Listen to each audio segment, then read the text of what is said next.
Alright, let's start making some progress on this prep.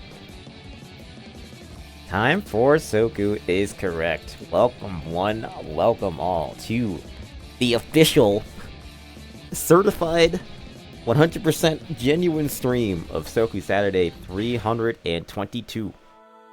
Coming at you from the Hisoten Discord. This is your host, S0, and I will be your guide as we venture through a night of high-stakes Soku matches. I believe we have about 25 people. 26 right now, so a decent-sized bracket. Nothing out of the ordinary here. And we should be ready to go pretty soon.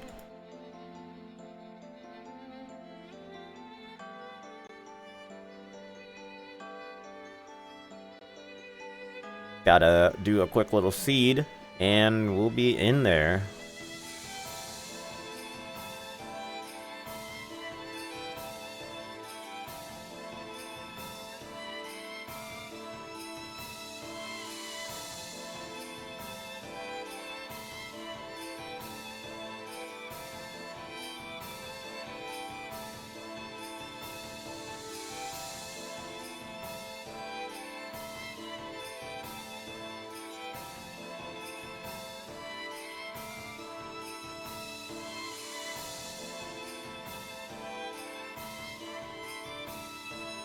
Alright, so, let me just, pick out the stream matches, and we'll be ready to go.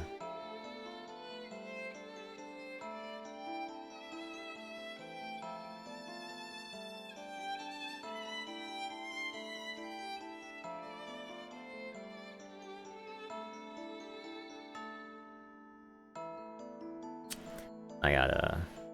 Someone dropped out right before I have to fucking reset the bracket.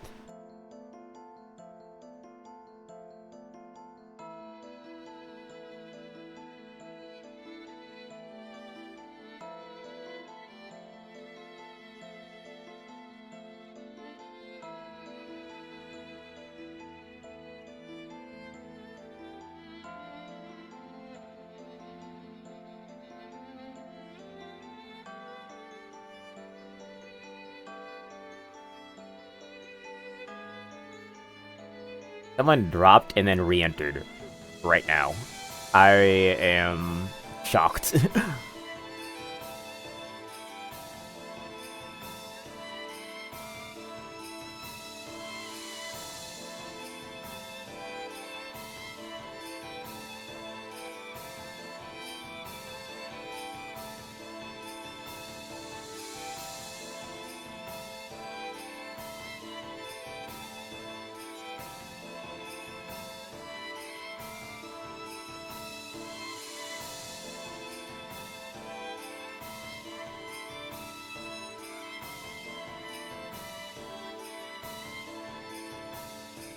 You know what?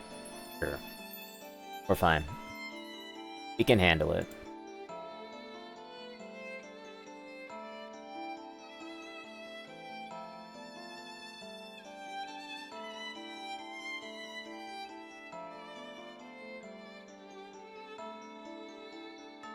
We can handle it.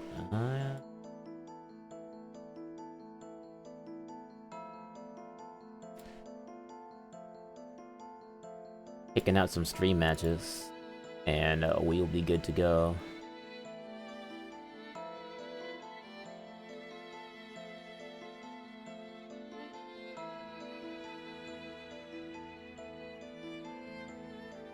Please wait patiently as we optimize your viewing experience.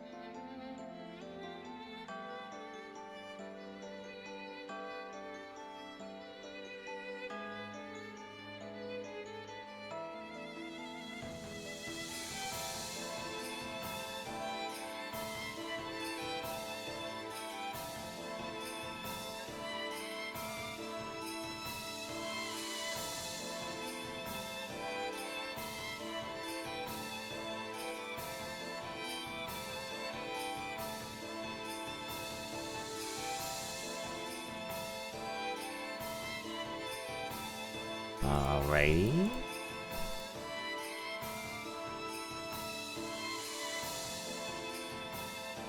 And done. Okay. I think I'm about to give the players the go signal.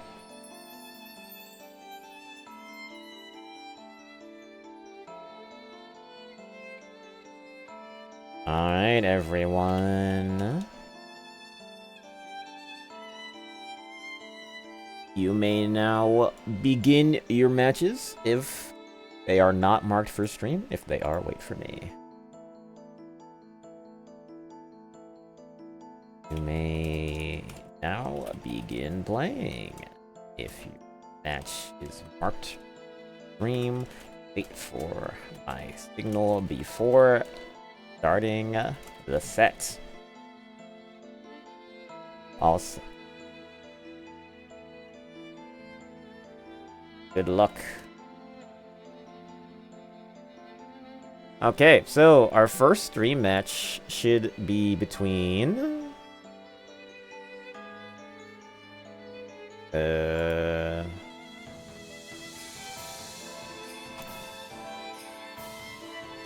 I think it's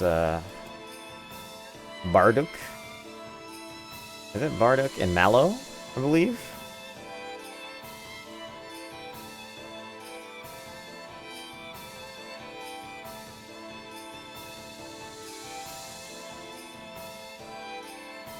Yeah, Bardock and Mallow.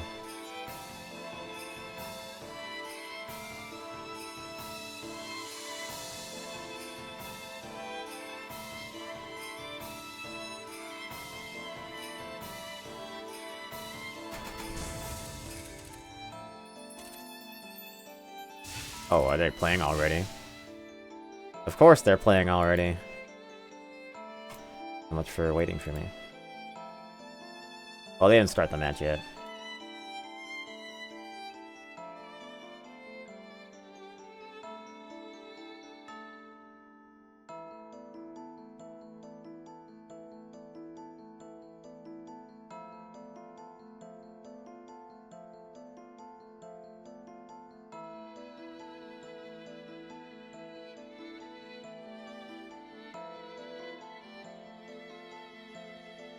I think we're gonna get Sane versus Sawako here.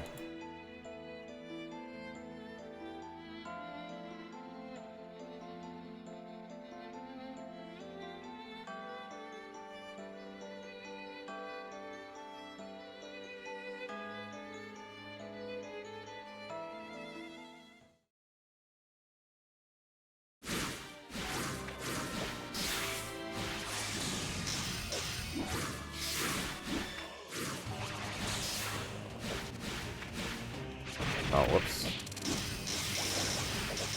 Hello.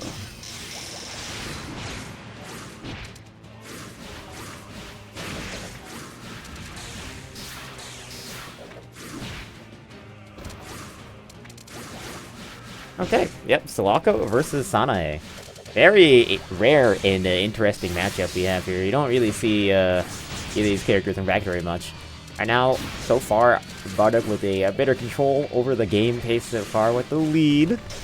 Holding over Mallow, going over the 3A with that crouch. That's always something to watch out for against Sawako, is that if you use low move and she tries to low block, you'll go right under her and completely whiff, leaving you wide open. So, very, very susceptible to getting your stuff high-profiled. If you're not careful, familiar with the matchup. Bardock, so far, you know, really holding on to this lead. Not letting go of this round anytime soon, as he takes it pretty convincingly there.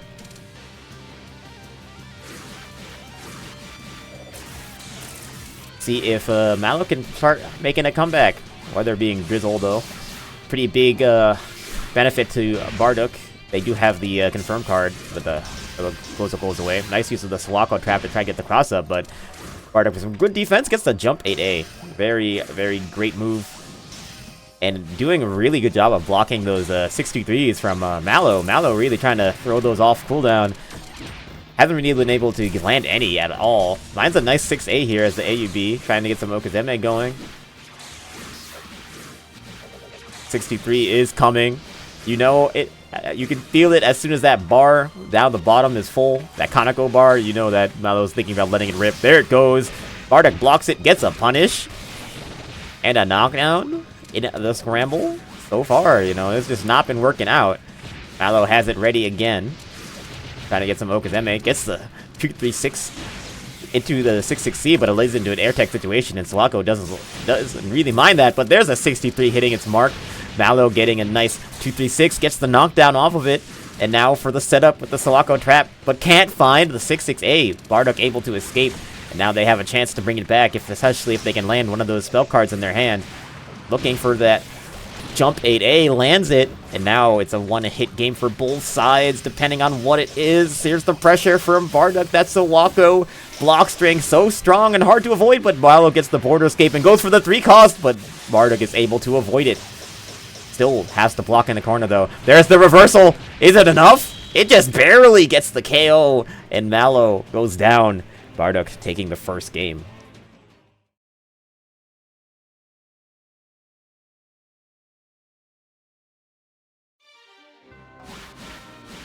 Game number 2. See what adjustments will be made. So far, Bardock is still looking good, getting that 6-6B to poke right under the 2C, but here's Malo getting the jump A. Now getting a setup, gets the Kaneko to catch the flyout attempt. Now with an opportunity. 6-6A. Oh, that is actually not very good on the frame data. Swana does not have very good cancels, but wow, that wind tunnel. Bardock making the adjustment here, going with the alternate 2-3s. I mean, the alternate 6-2-3. The Kaneko wind tunnel, which is a lot less aggressive, but very, very strong in the neutral, basically making that area of the screen unusable for the opponent. And it gets better and better as it levels up. And so far, Malo has been using that adjustment in neutral to really limit what Bardock can do and how he can move around. Bardock is not done yet. The Scorching Sun actually doing a lot of damage to Malo right there, going high up in the ceiling, as Sanae's are tending to do, but Soku, of course, also no stranger to the ceiling. Where that's going up. Scorching Sun doesn't matter. Now it's a basically even match. The 5C clipping Bardock. There's a setup with the Soku bubble, just using it to stall, throwing up the wind tunnel, trying to chase Soku, gets the 2-2 to anti-air. Now Malo is in. There's the reversal yet again, but he's able to block it! Oh, no. And gets a punish. I'm not even sure if that was a punish, but Bardock was not blocking that. Malo will take the round gladly. Okay, and you can see that Soku bubble doing a good job of keeping Bardock out. Just denying all those bullets. Letting Malo safely set up. Gets a jump 8A right there. Able to reverse the screen and with that Sanae speed. Bubble. And now the tunnel. The neutral strategy is there. Oh, but there's a jump 8A from Bardock. Can't finish the combo, though. Malo controlling the screen with that Kaneko tunnel yet again. Forcing the block. Can't get the punish on the J2C, though. Or J2A. Or, no, it actually was J2C, my bad. Flying all the way up. Going to the J2A. Gets the jump A. Nice little cross-up right there. Malo gets the knockdown. Throws up another Kaneko. Oki, though, not quite timed properly. Kind of struggling to keep the Bardock locked down. Oh, no, just jump A right there. A little bit of pressure for Bardock. Trying to turn things around. As Malo is basically ringing him out by slowly but surely just throwing down all these traps in walls and neutral. And they're definitely adding up these small hits. Oh, nice 6-6B. Very resourceful from Bardock. Oh, okay. Oh, with the bubble, it detonates. Yeah, it is a thing. As it levels up, it will leave an explosion behind if you're near it. And right now, Malo still in the lead. Has some corner pressure. But there's the reversal yet again. Does a solid amount of damage. It's still pretty much an even game, or even round so far. But here... Oh, the jump 8-8. The setup. 3A blocked. Malo escapes. Okay, Mallow actually has a ton of buffs in this deck as well. Lots of defense buffs with the Sacrificial Doll. Nice catch right there, but can't finish the job. But with that Doll defense, Mallow is not going to die to that, confirm.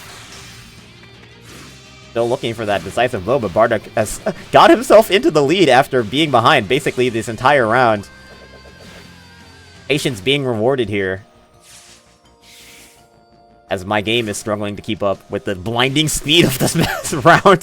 Bardock, oh no! Falls out of that ancient metal ring. It's not enough to KO. Oh my gosh, what's going on? I don't know if it's me or the game. Okay. Judging by the fact that it didn't start skipping, it's definitely their connection and not mine. And there's the J6A from Mallow. I mean, from Bardock taking that round. And we go to set point, actually. Bardock 1 round away if he wins this one.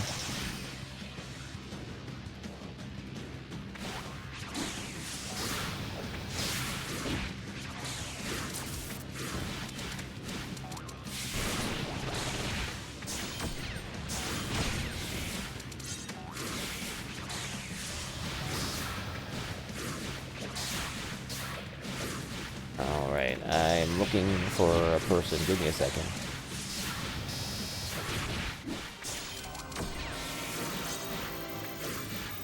I love when people join the event and they don't have their name in the Discord, match their name in the bracket, so I have to go find them. Sometimes you don't even know who these people are.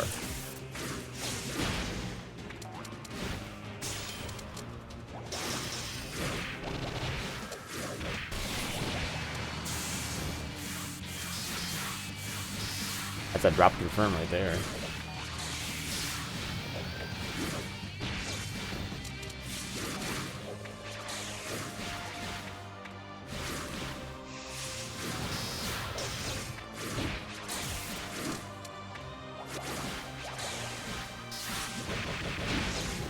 Okay, I found the person. Anyways, Bardock, hold on that match point. Not going down yet. There's a crush on Mallow. The knockdown. But no attempt at Okizeme right there. Mallow is all the way down to their last card, a singular coin. Having gotten all of their skill levels, all of their buffs. Definitely getting the most out of their meter this round. Bardock not afraid to go into the sun right there. That Shwaka bubble that Mallow has like nearly 4,000 HP at max level. Bardock, he's gone into the sun. He does not care. He burned himself down to 1, and Mallow gets him on the cross on over and takes the round. And we go to game 3.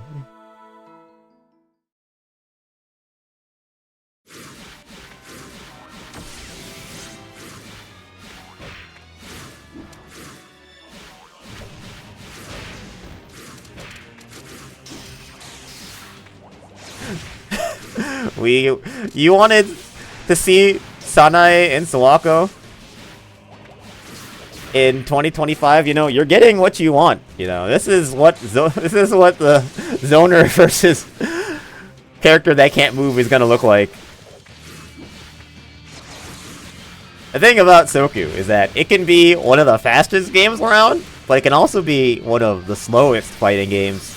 If you want it to be, just from the nature of there being no timer, and the fact that you can just move in any way you want. There's so much freedom in how you express yourself and how you move, that, you know, you can have 2 players play the exact same character in the exact same matchup, and you can have a match that lasts 5 minutes, and you can have a match that lasts 2 minutes. Just depending on how well, or how poorly, or how aggressive, or how defensive the players are. It's, you know, another reason why we still can't leave this game quite yet, despite it being nearly 16 years old now.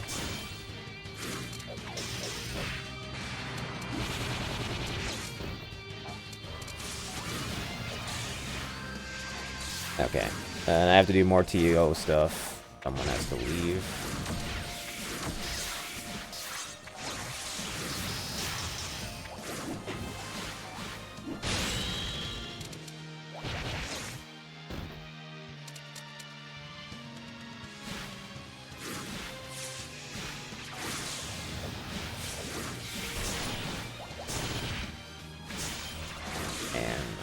Burger Mancer's opponent has yet to show up.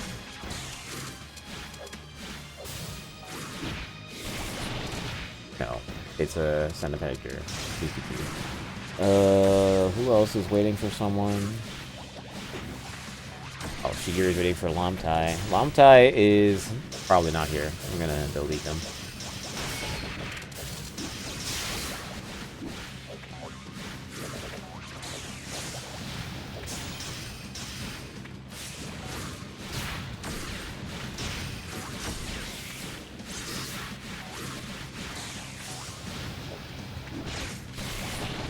Okay, back to the match at hand. Bardock, set point, yet again. Has the HP advantage.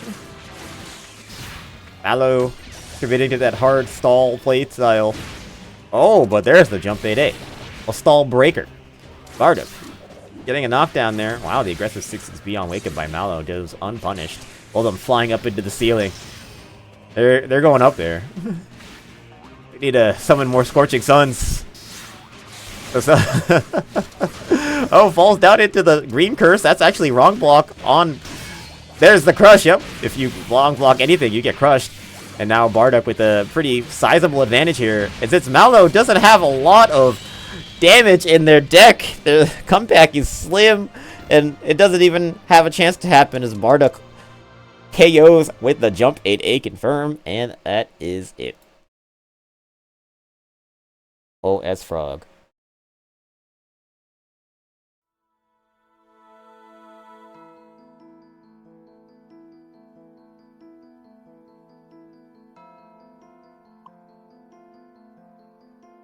That was fun.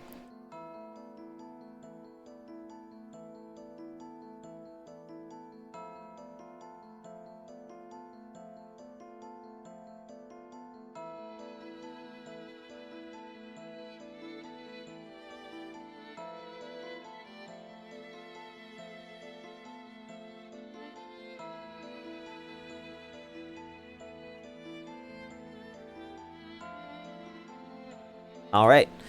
Let's move on. The next game on stream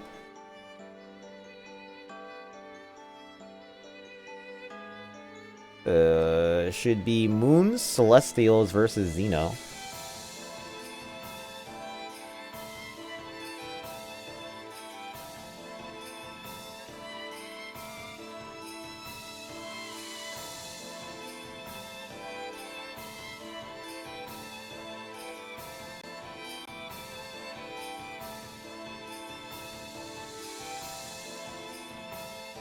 I'm not sure who Xeno plays. I know Moon plays Komachi.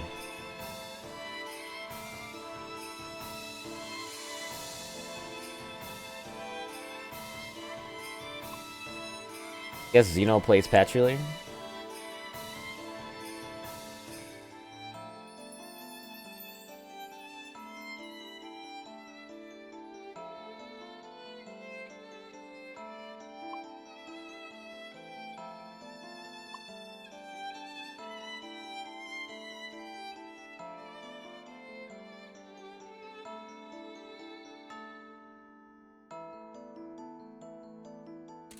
Okay.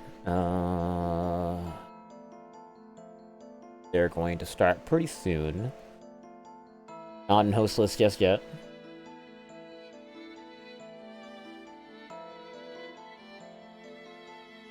I forgot that being the worst in the tourney sense is to play against the sweatiest players. Well, you don't always get to play against sweaty players. Sometimes you get to play against, someone around your level. In the loser's bracket, at least.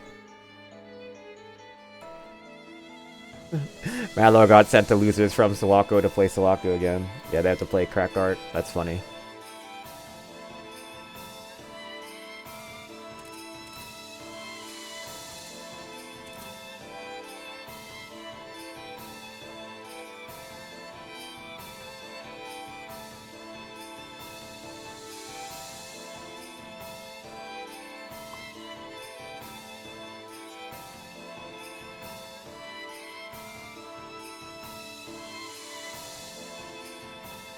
I'll have to add Xeno. His host disappeared.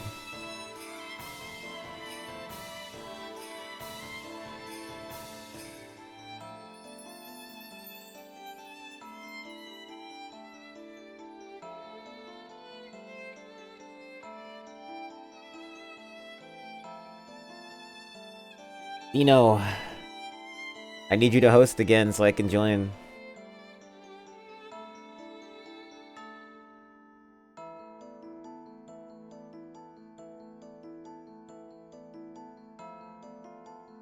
Yeah, I saw their hostess appear. What gives?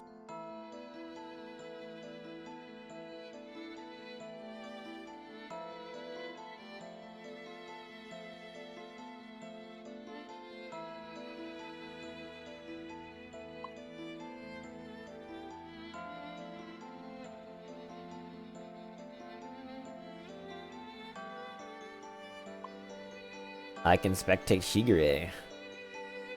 Shigure is playing against Oric right now. That match is not on the schedule.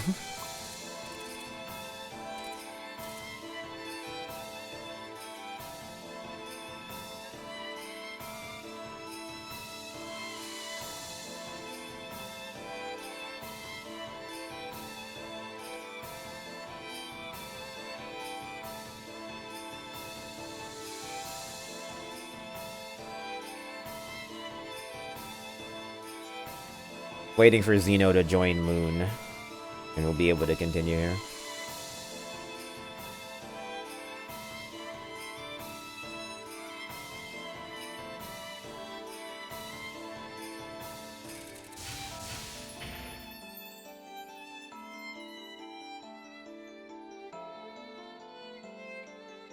I can confirm that it works.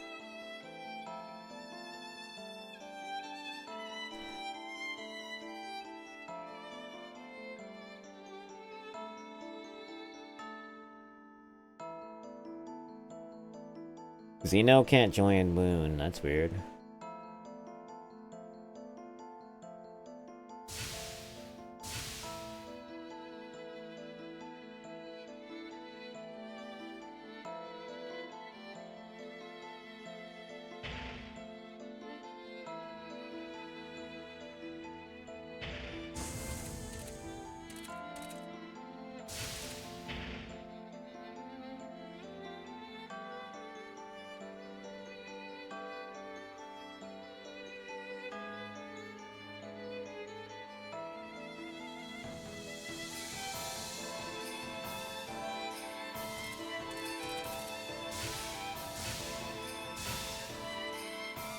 Wait.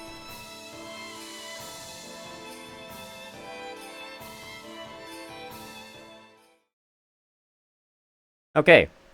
We got Xeno versus Moon. What country is Xeno from? Anyone know?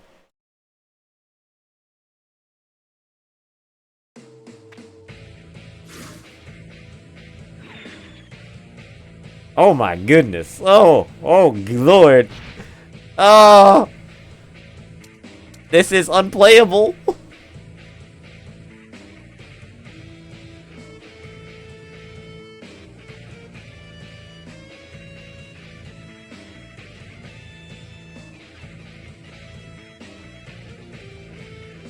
Xeno, your connection.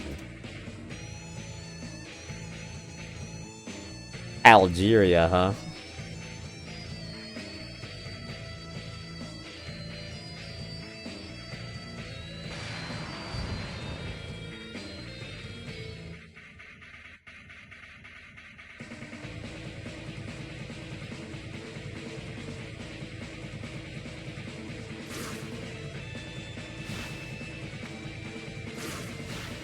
Xeno's on vacation in the middle of nowhere. I see.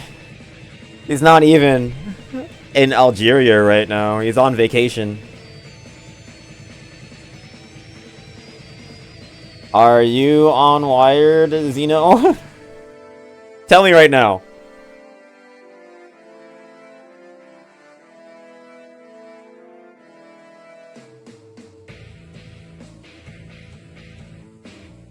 Vacation Wi-Fi. I just want to make sure. Okay! He's on Wi-Fi! Using mobile data! Okay, I have to DQ you. I'm gonna have to take you out back for that.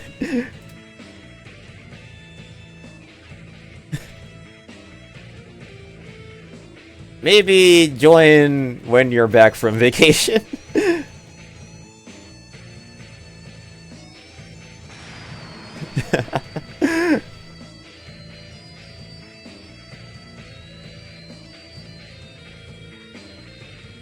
I appreciate you wanting to play, though. I appreciate you wanting to play.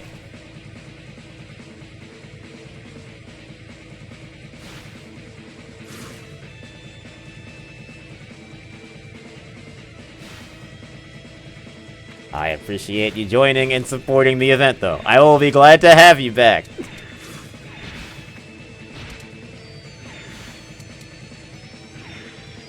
I will be glad to have you back.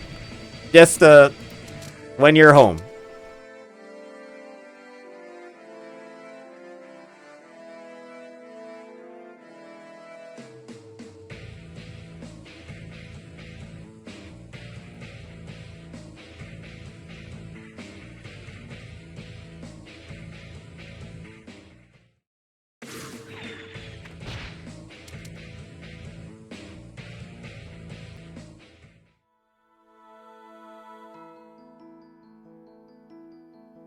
Alright. Yeah, next stream match, we're gonna get, Wosu versus Ibuki.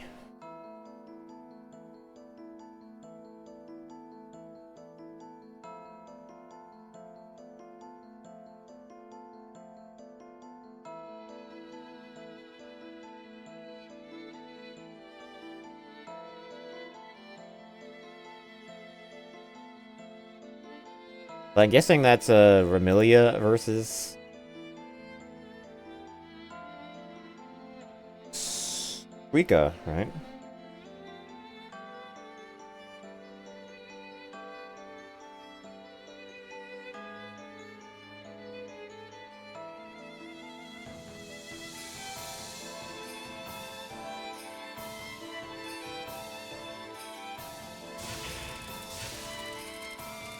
Is this the right person? Or is this casuals? I think so. Or it might be someone random.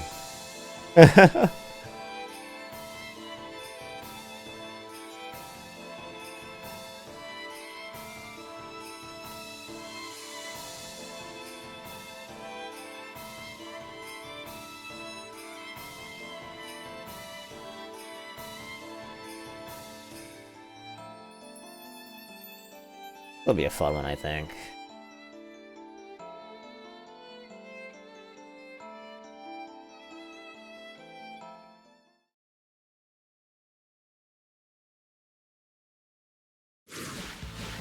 Yep, Suika versus Remilia, as expected, as we're getting Ibuki Suika versus Kuwosu. I played a lot of this matchup when I was learning Remilia as an alt, and I'll say that Suika is definitely...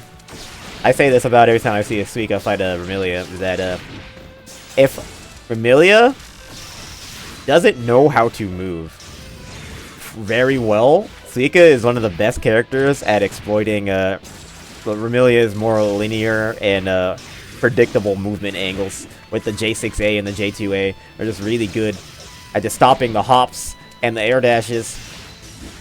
Especially with that jump back J6A little thing that Suikas can do. It's just really tough to control the game or even get in if you're playing Remilia. But when you can get in as a Remilia, now Suika is one of the characters that struggle a lot against the J2A cross-up, which is like a huge, huge thing that Remilia can exploit.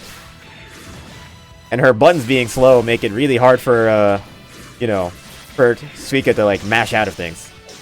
So Remilia definitely can play that offense really well, but she has to get in first, and it's hard against the Suika matchup. But there's the J2A. Gets the counter confirmed. Into the no proration Gungnir, and Kwosu steals the round. Like I said, that J2A coming in clutch, and Kwosu was behind pretty much the entire round. Just comes out and steals it. Wow, a DP on Wake Up. Huge counter hit. Gets the knockdown on the other side of the screen. And the offense is starting for the Remilia main here as the corner. Gets with the instant air J2A, or J2C rather, and Suika's struggling. Border escapes right there, going for the J6A.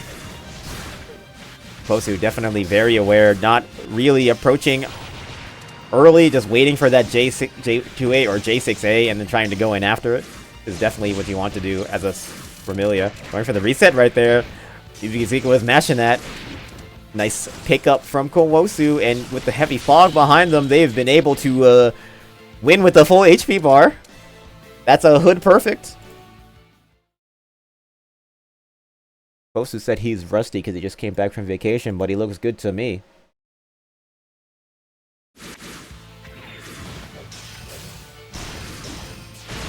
Oh, great 623 from Ibiki. That is a melee. Even the crystal part that comes up afterwards is a melee. So you cannot border escape that. Nice block on the J6A. That's important to do.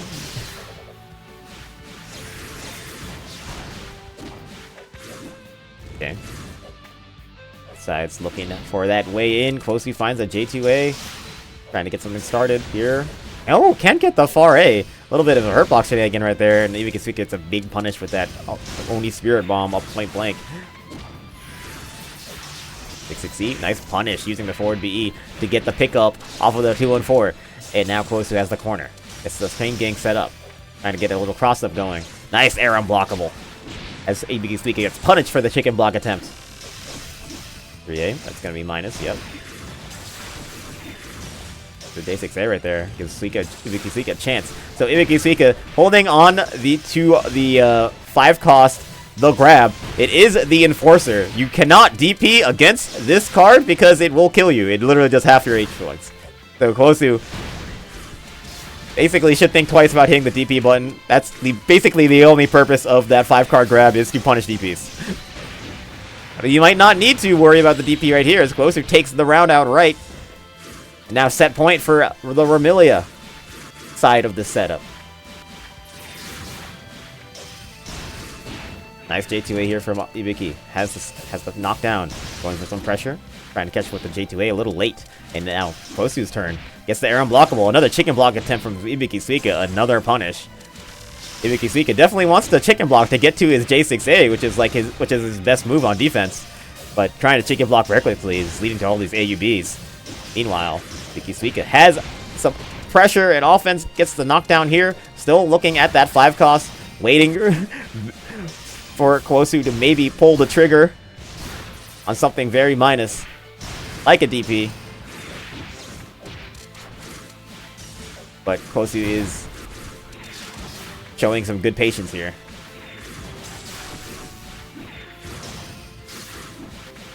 Nice slide down from Ibiki. There's a DP. This one lands. And Ibiki not able to get that punish that they're looking for. Nice jump out from Kowosu. This Sun Shower is very scary. Ibiki-has got to block this. Does not. Gets mixed up and now forced into the corner. Going for the 5 cost. Or 4 cost rather, the reversal. Oh, gets the punish on the DP. And now it's basically an even game.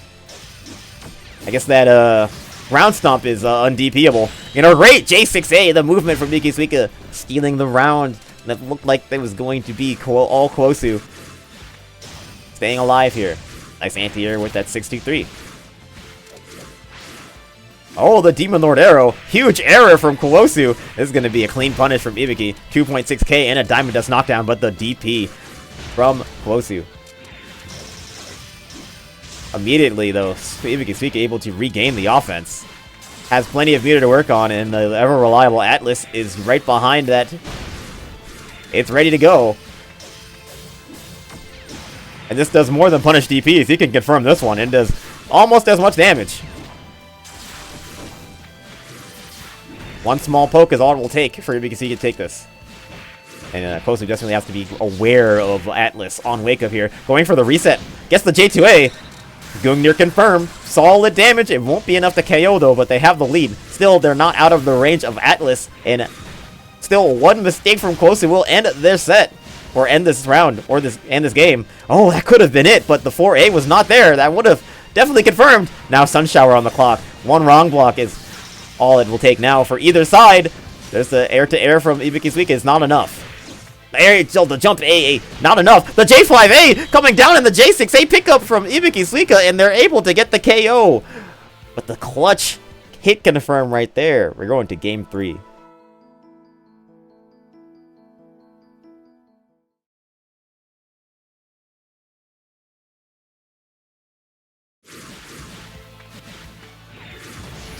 Decisive game here.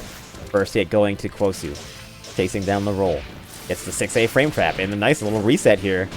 Gets the J6A to punish the J6A attempt, and the weather will be able to Typhoon here to start things off, which is pretty good for Hisoutensoku for them to try to come back into this round. J6A is probably one of the biggest raw hits in this game off of one attack. It is 1200 damage. And most of Suika's Typhoon gameplay just relies around landing that J6A.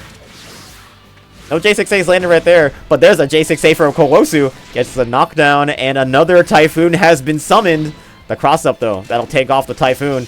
Hisoutensoku has a chance to bring it back, maybe recover some HP with the Calm, but they might go down to this confirm from Kwosu, and it is enough. Set point for Kwosu yet again.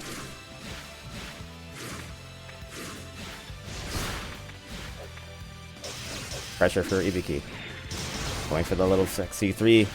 Soft, but Kwosu able to get their way out of the pressure. Nice little punish here on the lava ball, and Kwosu is running this game so far. All the momentum on their side. Catches the border escape. And Ibiki is in a lot of trouble. The Gungnir is ready. The 5 cost is ready. Any singular poke on Kwosu's side is going to get the KO. That 5 cost behind it. Good patience from Kwosu. Not. Oh, can hit confirm. The 4A was not ready. That definitely was it. If they had that 5 card just a little bit earlier. Nice board escape from Kwosu, but Hisoutensoku is not going down yet. Has Atlas ready. Oh, going for the grab, but Kwosu actually does not have his DP leveled. They attempted to DP right there, but it did not work out because of the bullet coverage. Both sides very scared to commit. That's an arrow blockable into the 5 cost, but the hit confirm was not on the sweet spot. There's the 5 cost. It gets punished, and this should be enough. Kwosu will take it after blocking the reversal.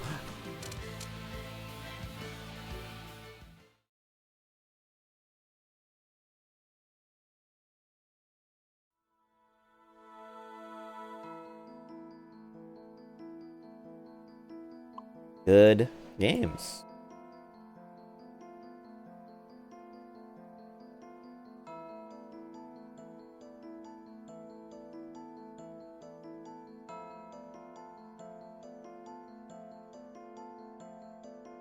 All right. Take a look forward to our next set. It's going to be Wild Flame versus Burgermancer.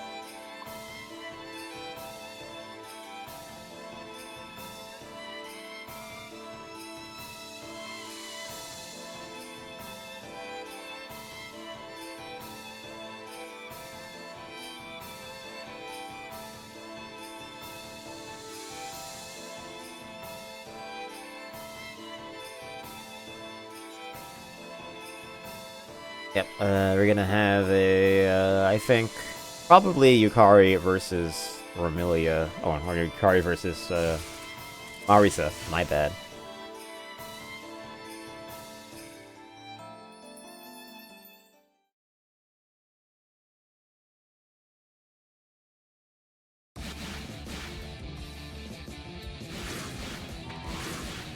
Actually, I see, Yuriko on the side of Burgermancer. Never mind. I thought they played Marisa. Pardon me.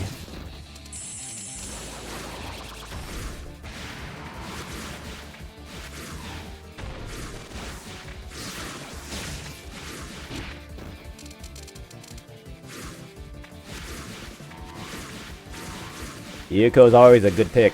You know, I've been practicing Yuyuko recently. I think this character is they're definitely good. They're living up to they're definitely up to expectations.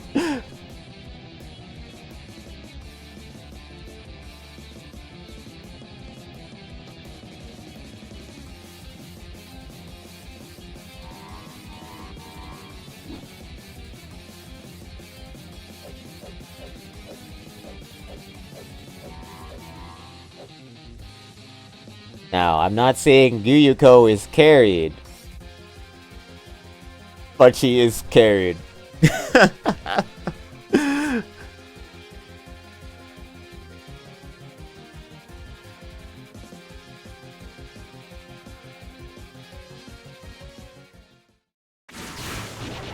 Alright, so here we are. Wild Flame versus Burgerman. So we got the Yukari versus the Yuyuko. The masters of the house right here. Wild Flame definitely is quick to fire those 6-2-3s as an option to punish the gaps that Yuyuko likes to leave in her block swings. None of her bullets are really tight at 6C, only tight on wrong block. At 2B, not very good in pressure. That's kind of just a option for Yukari to try to punish those gaps by constantly just enforcing 63, because it punishes pretty much every cancel from 6A that Yuyuko has, other than just going right into her own 63. And right here, Wild Flame just kind of running that Typhoon endgame on Burgermancer. Was not ready to play that Typhoon game, and Wild Flame just takes that round pretty easily. Oh, nice anti-air 6-2-3 from Wild Flame right there. There's the 6-2-3 right into the run for the reset. Going for the cross-up setup. Wow, actually got it blocked.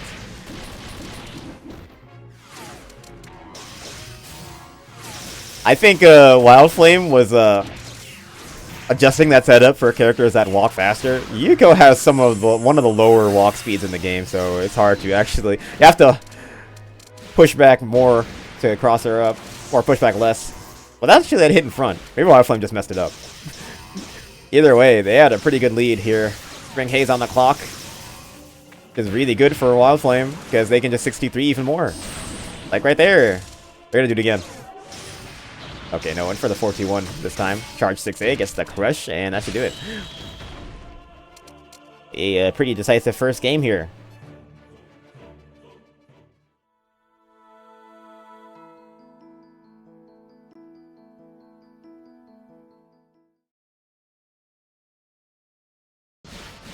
They are staying with the Yuyuko here. There's a 6-6C to start things off from Wild Flame. I said Wild Flame will always pull the trigger on those great grazing moves, the 63 and the 6-6C that Yukari has. Oh, a crush here. Opportunity for Burgermancer. Blocks a 63, gets a punish. Nice. I actually didn't think that Yuyuko 6-6A would be fast enough to punish that. Hey, Burgermancer has the lead here. Definitely just playing that Yuyuko game, throwing bullets, playing the trap. That is one of Yukari's strongest aspects, even Yuyuko's strongest aspects. There's a Hangeki. Gets the knockdown here. A little bit of a setup. There's the 63, completely whiffs. Opportunity for Burgermancer, but nice BE from Wild Flame. Blocks the J6A. Okay, interesting situation here. Burgermancer being aggressive, dashing in, but it's caught by the fly down jump A. We set things back to neutral. Burgermancer will let that 6C. Very important move to have out as Yuyuko. Can't be destroyed. That's not going to be tight. Yep, a little graze. Oh, Wild Flame catches with the 63 right there. The laser action from Burgermancer trying to bring this back. Gets the dial A2. Doesn't finish what could have been a very important combo, and lets Wild Flame land that 6-6C, taking the round. Set point for Wild Flame now. There's the knockdown on the J6A. Missing the charge 6 J6A. Okay, Burgermancer going for a little frame trap right there. Doesn't get the catch. 63, no punish. Wait, oh, they wanted that 4-2-1 to punish the 63, but they were a little late. Wasn't able to get it. But the idea was there, you know, and there's a world where that works.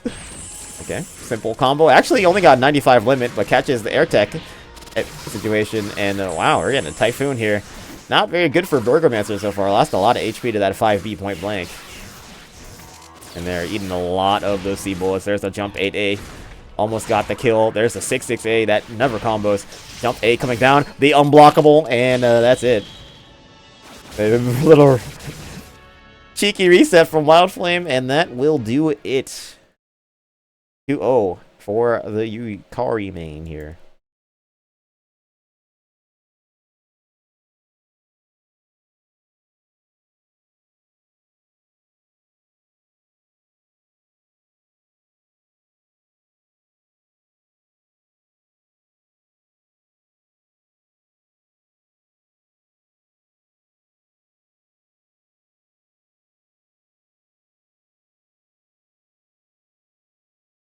All right, let's go to the next set.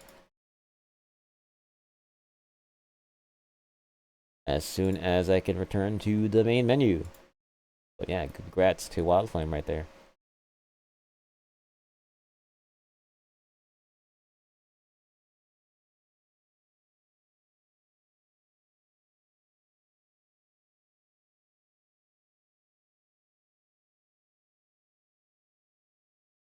All right, I believe the next one will be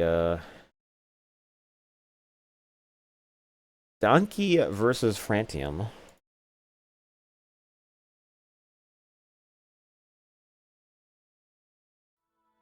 Yeah, let's call them up.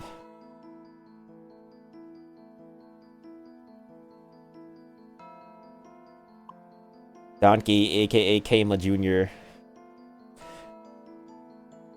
AKA I'm the best Yoru NA who Wayward Who. AKA the Prodigy going up against Frantium.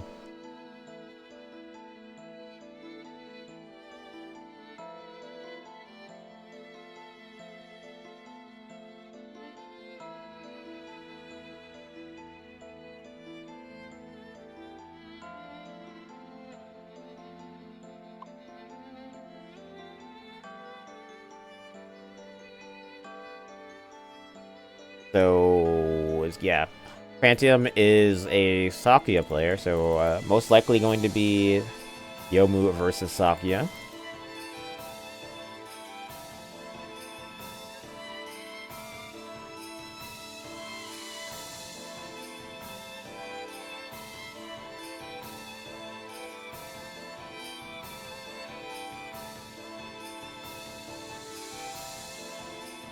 Donkey says his controller isn't working.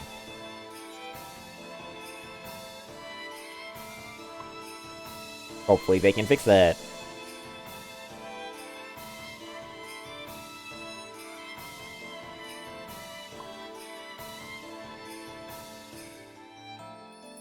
Okay, we're good. Yomu versus Sakuya coming right up.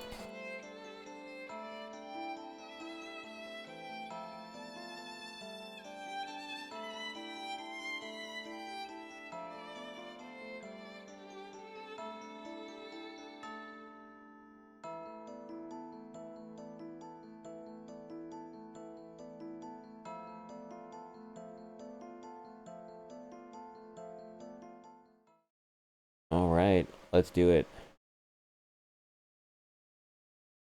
Winner's quarters. Donkey on the Yobu versus Frantium Sakuya. Nice backdash there.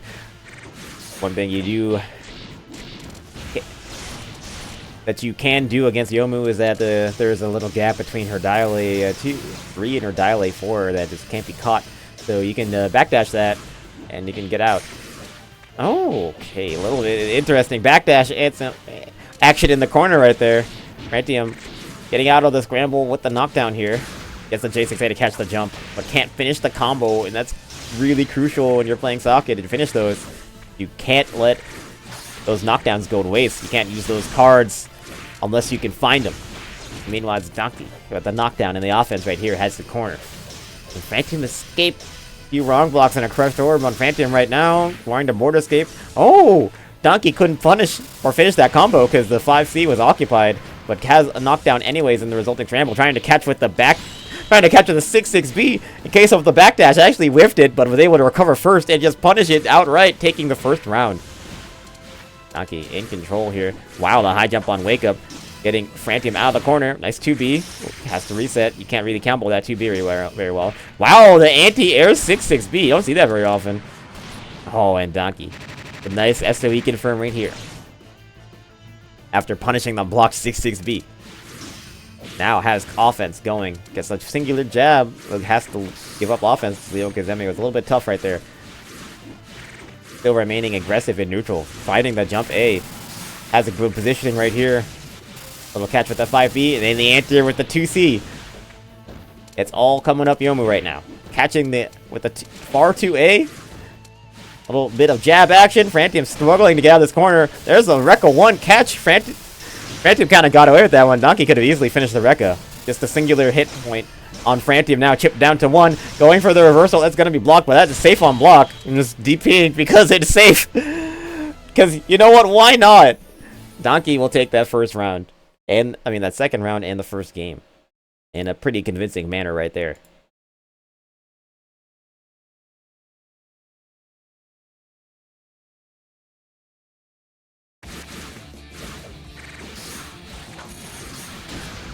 J6A for Frantium, getting the first knockdown. I think this is a much better start for them. Has the corner pressure versus Donkey. Donkey blocking it out, going for the border escape. Nice corner control from Frantium, but they committed on the 3A, and that let Donkey take advantage for just a split second, and now it's complete reversal of the situation. But nice J2C from Frantium. Finds a great snipe. There's a 6-6B right there, doesn't lead to anything. Reset. Should be a knockdown, and a setup for the private square. See what the offense is going to look like. Can they find a crush? No blocks, but catches the backdash with that 6-6A. No combo throw. That Frantium could have definitely got another knockdown right there. Big J6A right here. No tech from Donkey. A little bit of a scramble. Donkey comes out on top. Has the corner now. Down on health. Nice chicken block from Frantium. Finds their way out of the corner. Pressure against Donkey. I love the delay 6A. Gets another knockdown. Decides not to use the meter here. Maybe a little bit too conservative right there. They might regret giving Donkey a chance. Especially if he can draw that SOE. Oh no. Frantium, don't let it be you. Oh, took that 5B right there. Trying to get out of this corner. Mountain Vapor will save. Oh no, it will not. And that is round. Frantium actually did let it be him by not using his meter to get that last Oki setup. He gave Donkey a chance, and it ended up running it all the way back as they go into set point, and now it's a Typhoon.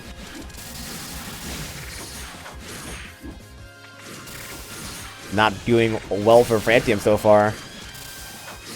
Donkey with a slight lead, but oh, huge crush. This should be an Oki setup, and Frantium will learn his lesson not to hold back on his meter, I suppose.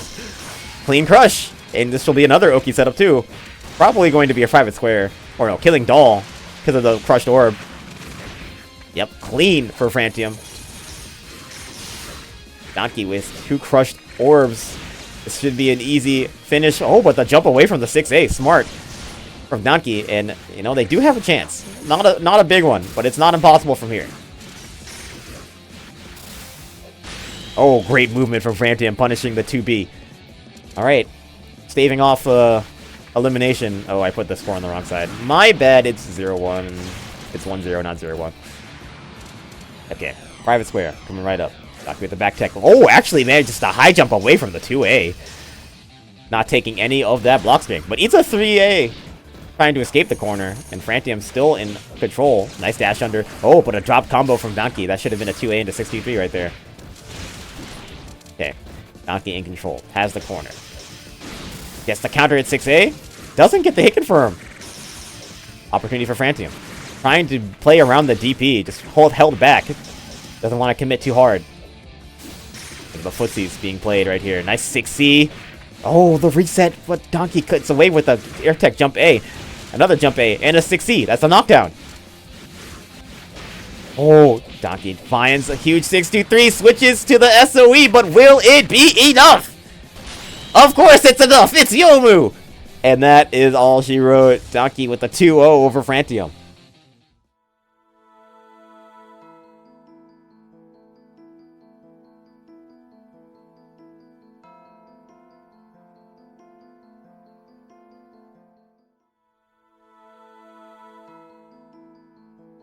That's a completely different game if Frantium didn't hold back on his meter and just took round 1 with the guaranteed Oki. He thought he didn't need his meter. And Donkey drew SOE and stole that round. Frantium won round 2. It should have been game 3.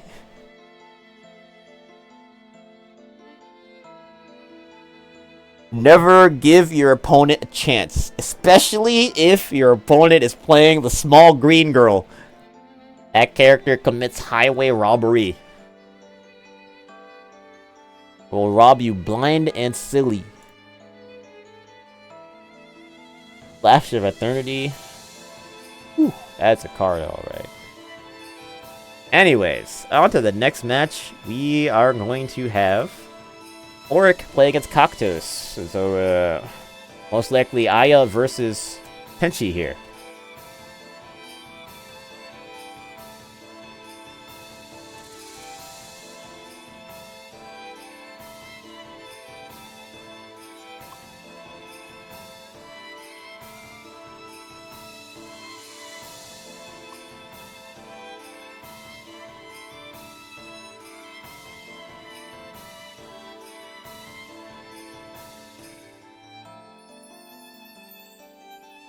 Alright.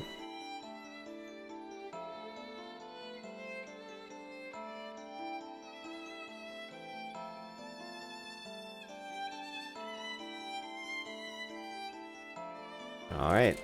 Gonna get Tenchi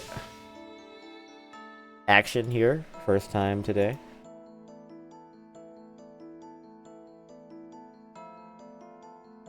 Actually, I don't think we've seen Aya yet today either.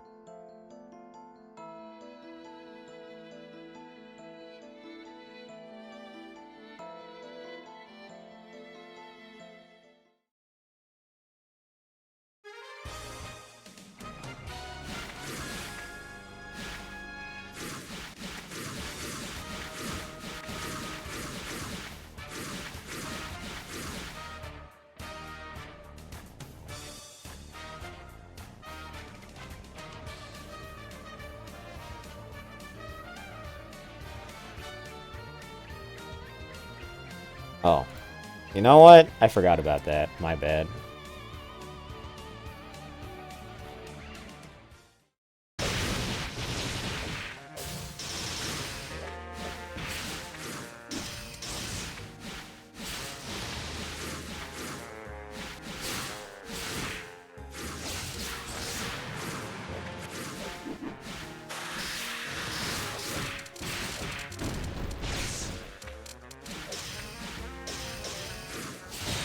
Alright. Auric. Cactus. They got the high damage versus the low damage here. We got the good neutral versus the iffy neutral also, as Auric has control of the game, going for a very sneaky reset with the low air J2A. Just infinite plus frames on the side of the Aya. And Cactus kind of falling behind here. Of course, it only takes a few hits from this rock throwing machine to even things up. Auric with a nice walk out of the corner here. Oh, but a great poke out from Cactus. That's about 2.5k, maybe more, 2.7. And it's basically a one combo game. If Cactus can find one more straight hit like that one, oh, but couldn't get that combo. Ward escape from Auric. Oh, it's a 2-3-6, avoiding the anti-air attempt. Auric holding onto that forecast, might just use it to try to steal this round. Yep, going for it right here, but Cactus can hide, jump, try to get to safety. Watch the orbs, though. Can Cactus find a way out of there? Only gets clipped by one rock. Auric is still in the range where he can get killed by one combo, but Cactus can't really make a mistake here. A huge snipe, but it's not quite enough. That 3A anti-air was insane. Cactus has the pressure. Auric patiently blocking, and we are going back to neutral here. Who's gonna find that last hit? Cactus looking for that 5B. Oh, getting punished right there! Insane awareness from Auric. That was probably a very small window to get the punish on that jump A before Tenchi hit the ground. Auric taking that first round. Bomb out. Cactus Playing with Auric pretty closely. Oh, getting crushed right there. That's a -1 orb. Auric with a reset, but yep, you can dash out of that. Nice catch from Cactus. Has some offense going. Big speed. Another lane cancel. Board escape from Auric, and he gets the punish on the whiff jump 8A. Healing up. Nice coin out from Cactus. Has the positioning, but can they find the hit? Gets a little jump A. Going to go for the 3A, but it was a little bit too late. Can't get the air unblockable. Auric with the slight lead here. Cactus hunting for a way in. Gets hit by the 6-6A. Auric continues his offense, his aggression. Patiently trying to poke and prod at Cactus. Finds a jump A here. Cactus trying to board escapes, but still has to respect that range from Auric. Aya gets the 5B right there. No pickup. Nice J6A. Cactus finding a little bit more. Oh, but couldn't get that catch. Auric with another knockdown. Trying to go for the cross-up. Good defense from Cactus for the most part, but still the lead is in Auric's side. Oh, gets the punish right there in the forecast going up. Cactus decides not to high jump here, trying to stay in this, but the border escape gets caught by the 6-6A. Auric will take that first game.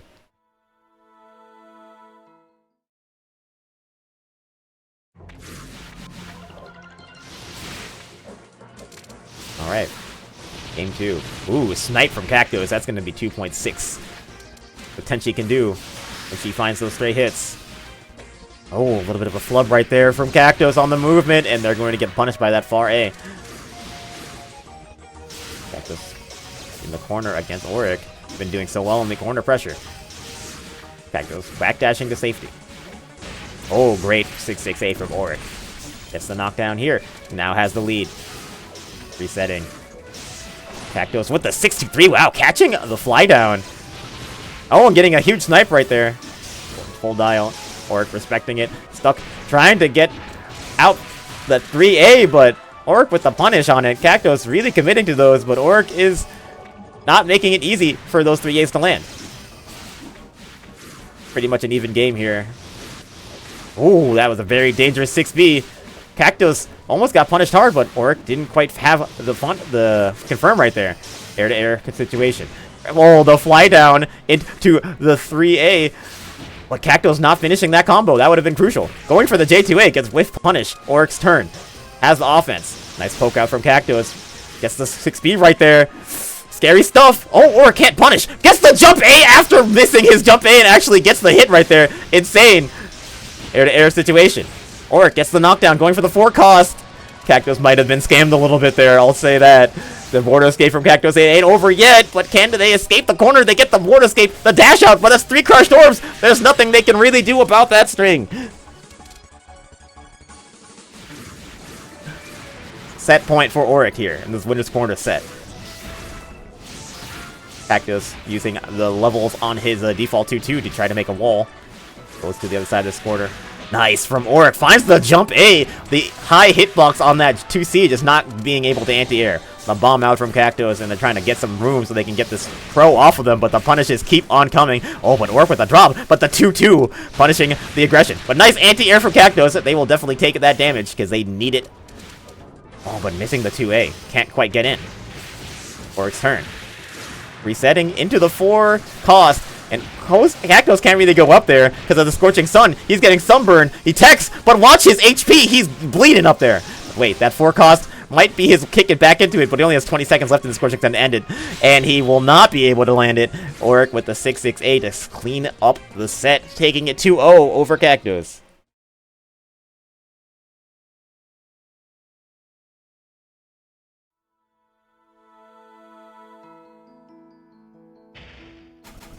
You know what? I gotta see the replay of the scam right there.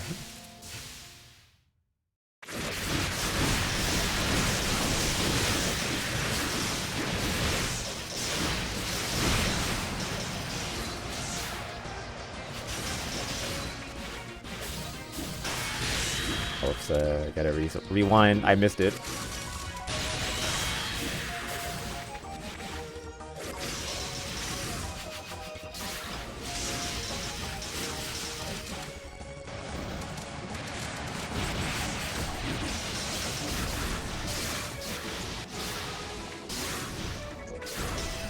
wasn't that? It was like right before this. Anti-air attempt. Yeah, right here. Okay. Watch this. Orc misses the jump A. Yeah, like he just straight up misses. And Cactus is like, oh hey, I can punish this. So he starts up his 3A.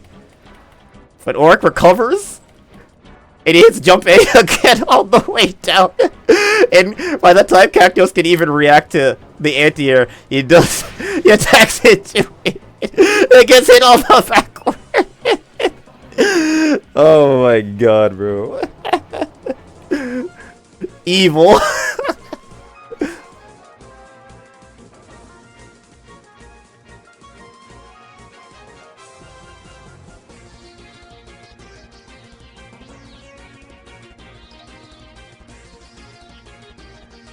I don't know, man. I feel kind of bad about that one. I'm gonna put this one on my my wall.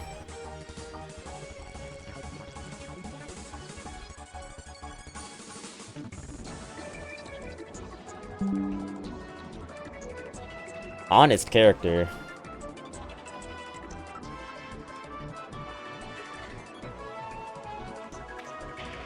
All right.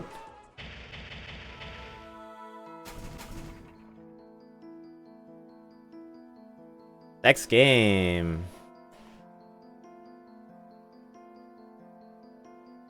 We are going to get let's see.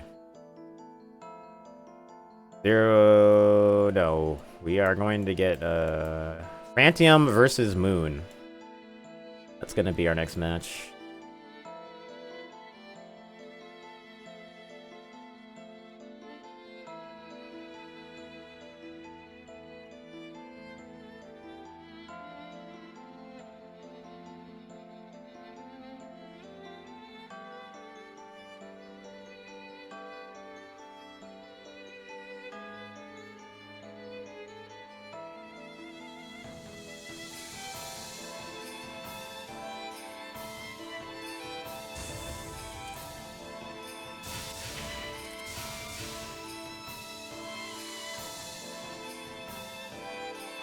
Alright, let's go.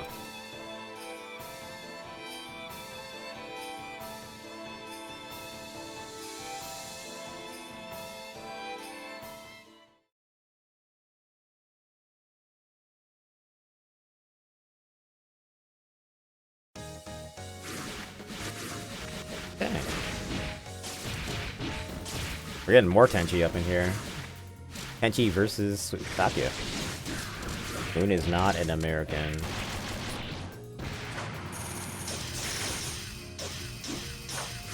I'll fix that real quick. Alright.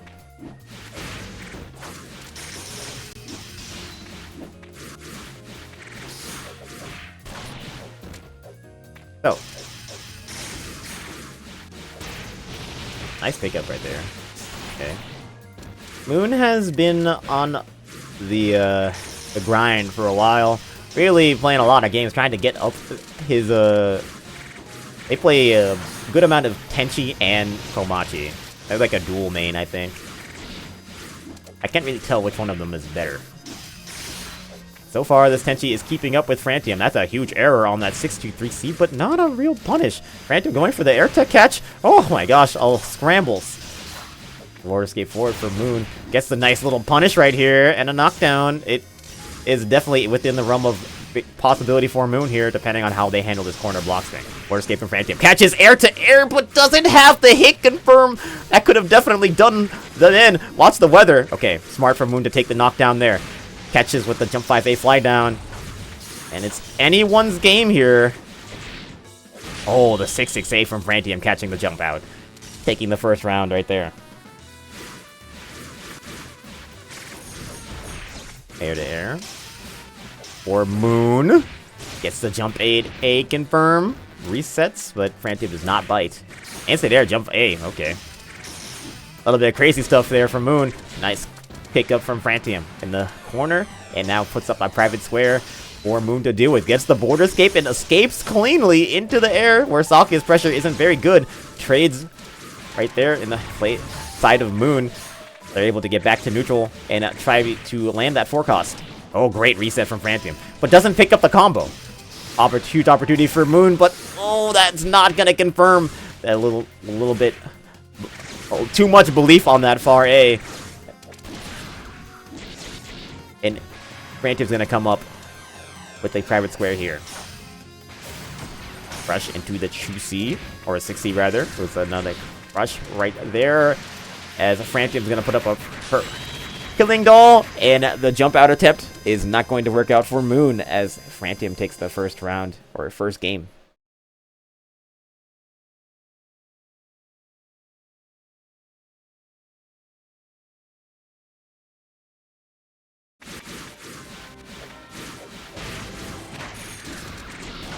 Alright, knockdown here for Frantium. Catches it up on Wake Up.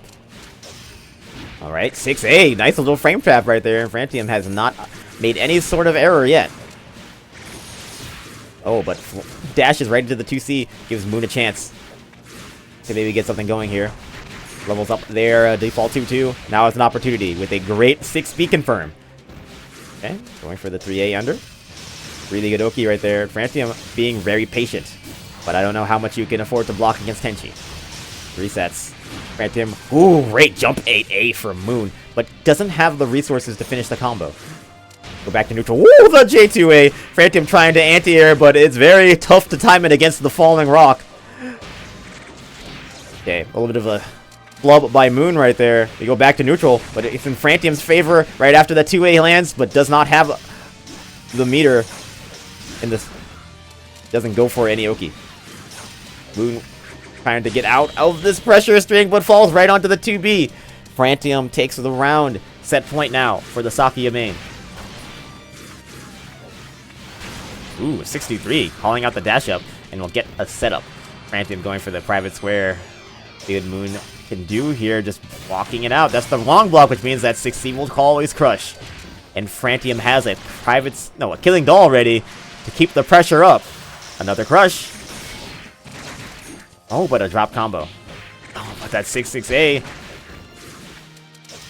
Not giving Moon a chance to retaliate, and that J2A will catch the jump attempt, and that's going to be all she wrote. A perfect to end things off for Frantium as they move into the top 8.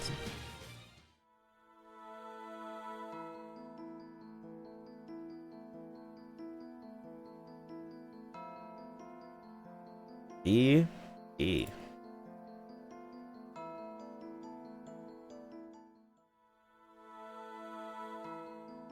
Alright, now we're going to go back to some winners action. We're going to have Danki versus Kuwosu for winners quarters number 1. Or winners semis, sorry.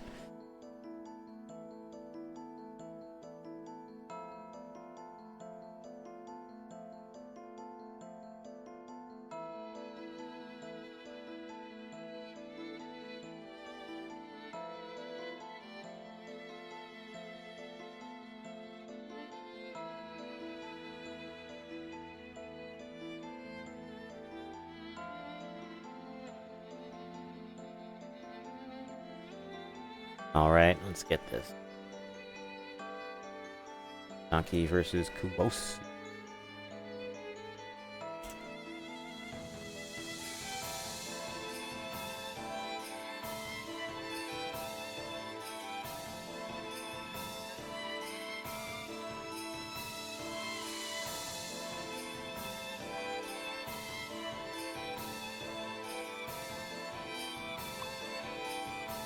This is winner semis.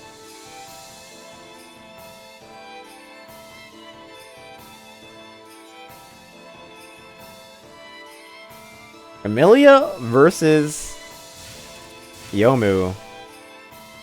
You know, traditionally people think that this is a very Emilia favored matchup.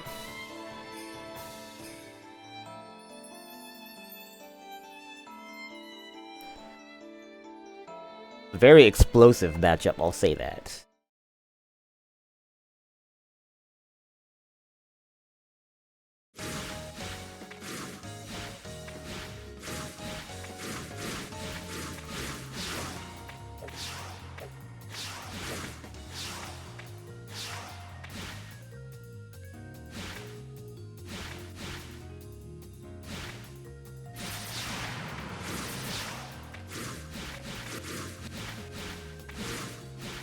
Go Closu. And we're rooting for our goat Donkey.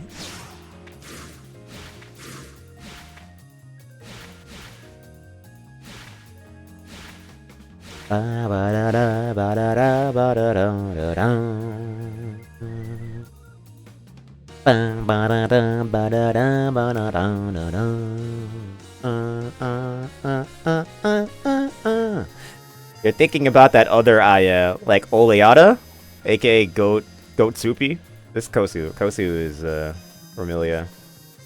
I think he has an alt Aya.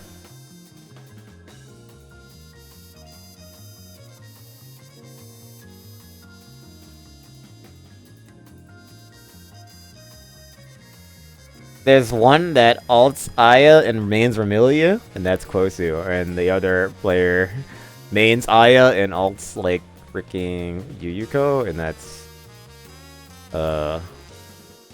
what's their name? Oleata. Stoopy.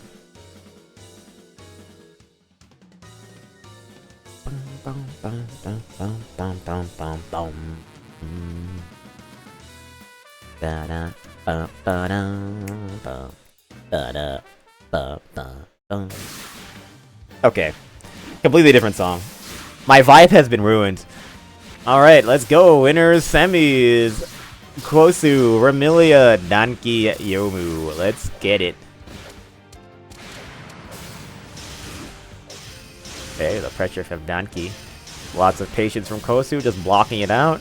They have the spirit advantage, so far, so good. Going for the JTA right there, anti-air from Danki, but it's not a very strong one.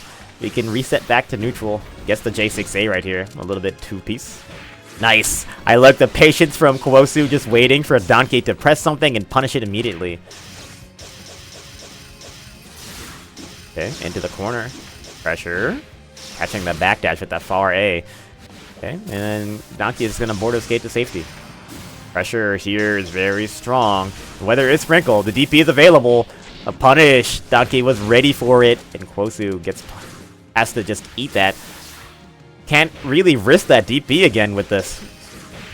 The 5 cost in Danki's hand. I mean, that's basically a kill from any hit. I think Kosu is aware as well. Wait. Nice air to air. And now Kosu can basically kill from any hit with that Gungnir. Wait, they're more than a card away. It'll be an interesting finish here, for sure. Nice far A, a little bit of a pressure. Nice 6C, wow, as an anti-air on Wake Up from Danki. But Kosu still has a pretty big health advantage. Although it's really just a one-hit game as long as SOE is in Danki's hand. Punish! On the J2A attempt, and gets the KO. Danki going down in round 1. Kosu might be here to make an upset here. Air to air with the jump A. Really denying Danki the flying space. The airspace that they want so bad. The J2A attempt again. Kosu delayed the dial A5 a little bit too long, but that was definitely the right play. Ooh, the delay into the 5 cost. No Froration Gungnir, and Kosu with a 5k health lead on Danki. This is going completely his way so far, but Danki's not out of it yet. The DP attempt, I don't think it's gotten leveled. And there's the SOE. The great equalizer.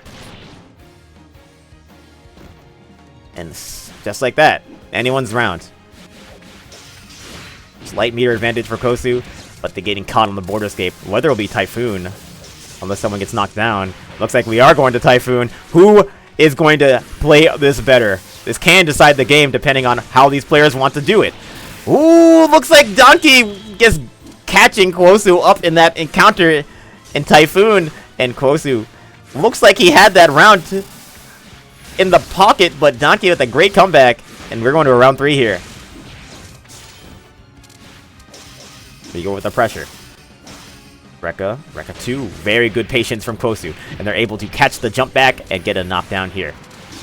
Blocks on the J2A. Immediate jump out from Danki. Kosu with the 5 cost in their hand. Almost as many confirms as Gungnir or SOE. And that's going to be a nice little 4K into the corner. Catches the jump out with the dash and the delay jump A to get the counter hit on the air tech. Here we go. One combo is all Kosu would need. He does the same tactic of waiting, but this time Danki dashes out of the corner. There's again the dash, but Kosu catching the jump, and that's going to be game 1 to the underdog here. Kosu might be cooking something. We will see. That's only one game. Donkey with the color change on the monochrome Yomu.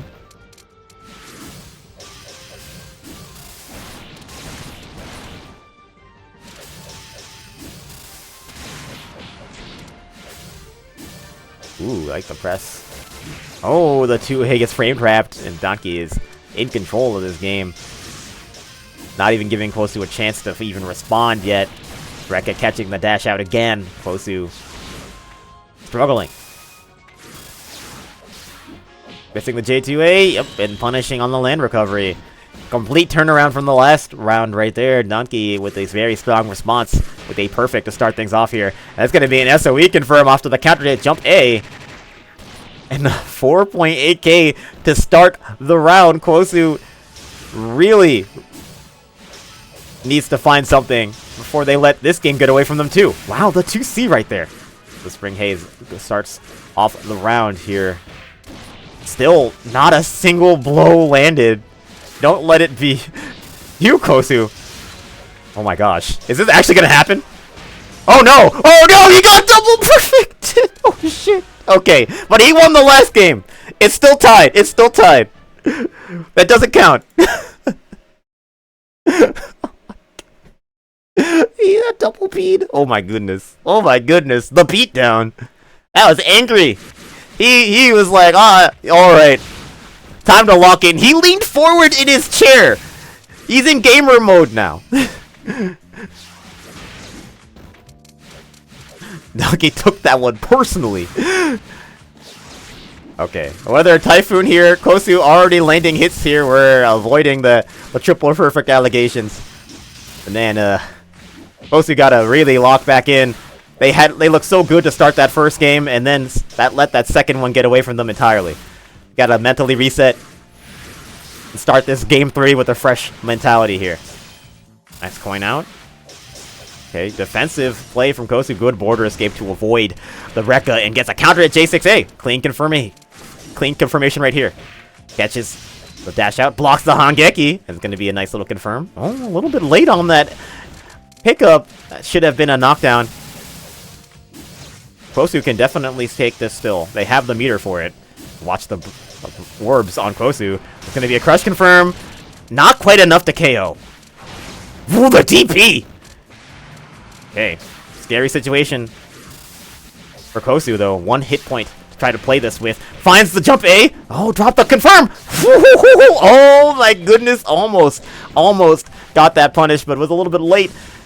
Kosu now facing elimination or losing his winner's bracket life here,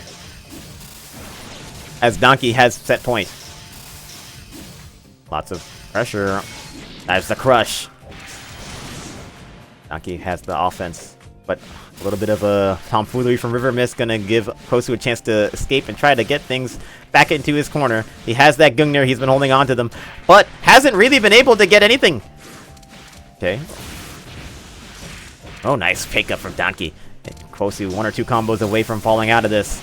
There's the Rekka to catch, and the weather is basically going to spell doom. Kosu desperately trying to DP, but that's not even going to be close to reaching. Donkey taking it after a little bit of refocusing in that game too.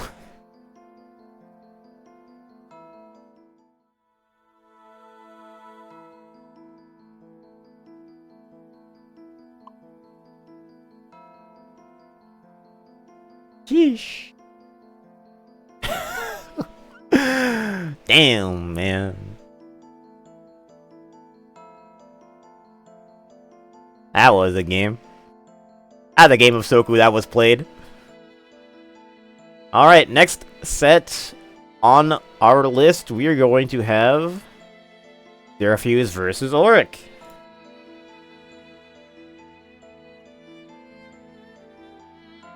I feel like we say this one every week. See if Auric has an answer for Syrafuse this time.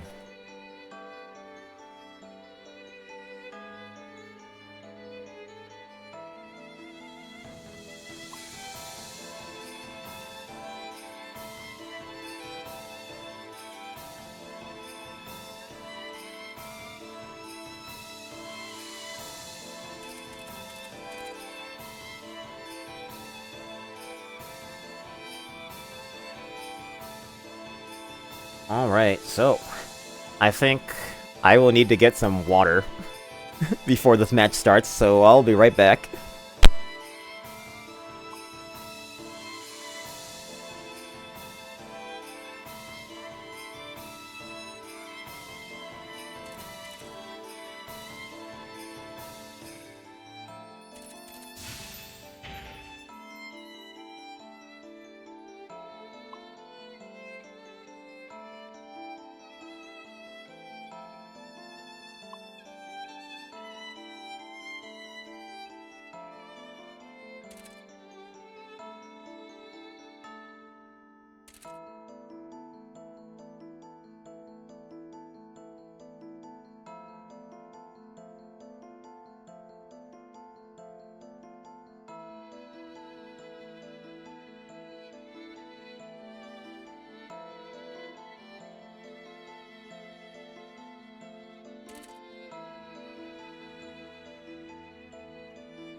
Alright, I am back. I have my water.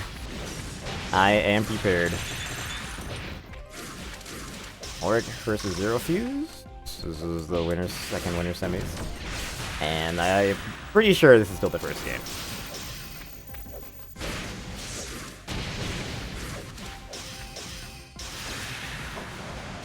Okay. So, jumping into this in the middle, Zero Fuse with a slight lead. Or evening up with a healing charm. I believe Auric is using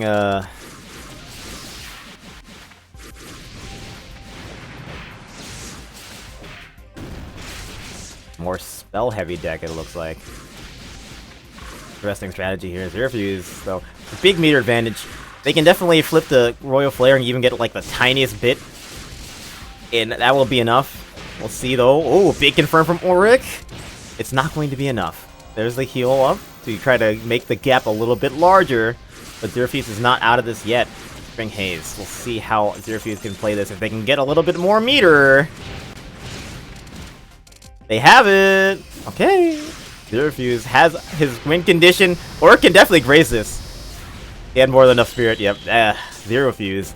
Really thought he had the Royal Flare, but nice defense from Auric, and is able to avoid getting crushed.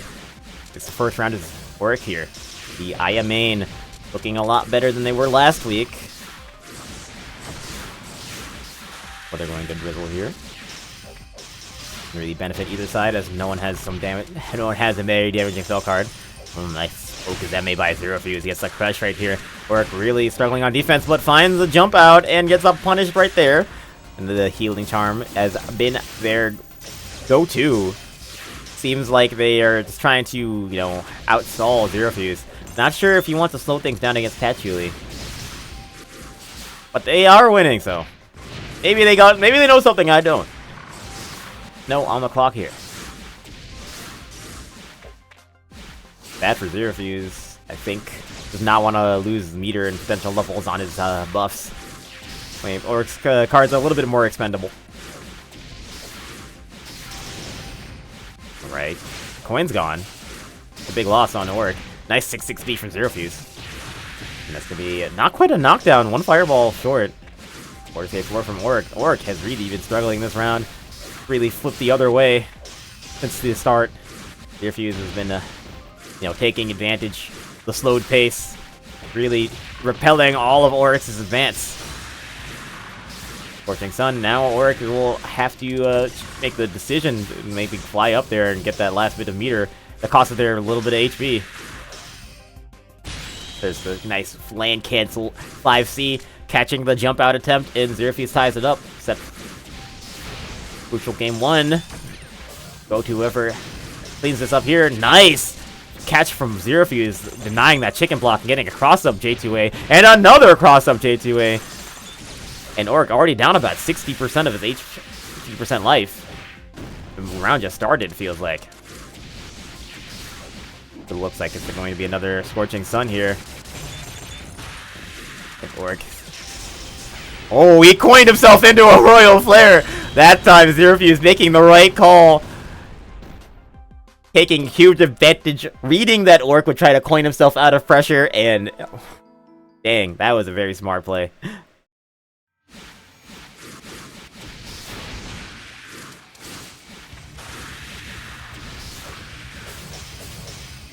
There's music, it's just low. Oh, yeah, it's just low. I'll up the game volume. This song is louder.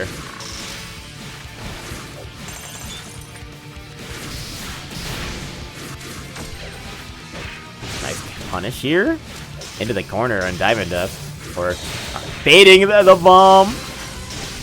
But can't really get the punish on the border escape right there. Back the E from Zero Fuse. With Auric waiting for that opportunity. Nice fly down. The knockdown here. Catching the high jump on wake up attempt, but wow, the wake up 5C. Okay. Still a little bit of a scramble. Zero Fuse with a wake up card change into bomb. Catching Auric off guard. They go into another Diamond Dust. Bad trade for Auric. Don't want to eat those 5Cs. It does so much more damage than the Aya's jump A. With the zoning, controlling that center of the screen. But nice fly down from Auric. He puts up the 4 cost, catching the fly out attempt. Okay, but no knockdown. Zero Fuse is still in not a bad position. Gets out of the corner. Nice little pickup right there. Has the lead. Jump A. That's a confirm for Auric. Knockdown is not enough though. No, can't get the Okazeme. The jump out. The brave jump out from Zero Fuse, and it actually ends up working out. Stealing that round when it looks like Auric should have had that. There's the 3 cost. It gets completely interrupted. Optimized combo. Oh, Auric with the drop. Going for the charge 6A. And gonna reset the situation back to neutral. Nice J6A from Zero Fuse. Chasing down the air tech. Ground tech, rather. Oh, good jump out from Auric. Punishing that far air. Touchy far air is not a good button. Okay. Dropping the optimize again. This time the charge 3A reset. Still not working out for Auric. Great defense for Zero Fuse. They've been winning the neutral situations a lot in this round. See if they can finish the job. Nice from Zero Fuse, a little bit 2P for the 660 and the 5C. Okay. Oric, nice meaty 2A, another 4 cost in pressure. Zero Fuse tried the jump out attempt. Can Oric get the crush they're looking for? Cannot, yet again. Zero Fuse has just been defending against that really well. Ooh, the 5C covering also all the angles. And Oric has to find their way in again. Takes the knockdown. Force the weather away from heavy fog. This is a smart decision here. But they still gotta worry about Zero Fuse themselves. Just keeping that pressure going. That's the 4B glitch. Zero Fuse using it in pressure. It's insane timing, because that's not easy to do. 1 frame timing, I think? Either way, look at this pressure. Catching the border escape. Not enough to get the to get that combo, though. Resetting. Oric playing very carefully around the 2-cost reversal. Oric. Oh, reacting to the dash out with the 668. Zero Fuse almost got their way out, but great offense from Oric. He keeps himself alive. Still set point for Zero Fuse, though. That's a J6A. Found favor on the clock. Scary situations to be in for Oric. Gets caught by that J2A. Big counter hit. And a little bit of a pickup. Ooh, a trade. Definitely Zero Fuse's favor, though. Oric can't really let those happen. 5C land cancel, stopping the approach. Zero Fuse's turn. Misses the J6A. Back B immediately. Oric trying to graze all the way in. Gets the pickup here. Oh, a little bit of a drop. And then wake up J2C. But the weather might be heavy fog here. It's perfect for Oric here. They can get a little comeback. As long as they watch their spirit. They can't be below 3 orbs. Finds the knockdown here. No, not quite. That's a bit of a drop. Zero Fuse. Wait. Okay. Oh, that's a mistake from Zero Fuse. Definitely missed the high jump input. Anyone's game still. As long as Zero Fuse has Royal Flare at that 5th slot in his hand, it's still a very winnable game. Oric finds the jump A. That's a knockdown. 2 more combos he's gonna need. Meanwhile, Zero Fuse only needs the same amount, despite being down. We'll see. 6-6A. Royal Flare! Has to block it. Is it going to kill? Not quite, but now Zero Fuse has the lead. And I think Oric still needs 2 combos. Trying to go in there. He's got no dashes. Gotta be careful how he plays this. Nice dash in. Oh, gotta back all up. Finds a way in. Gets the catch. Is it gonna be enough? Just barely getting the KO. Oric tying the setup 1-1. We're getting to game 3.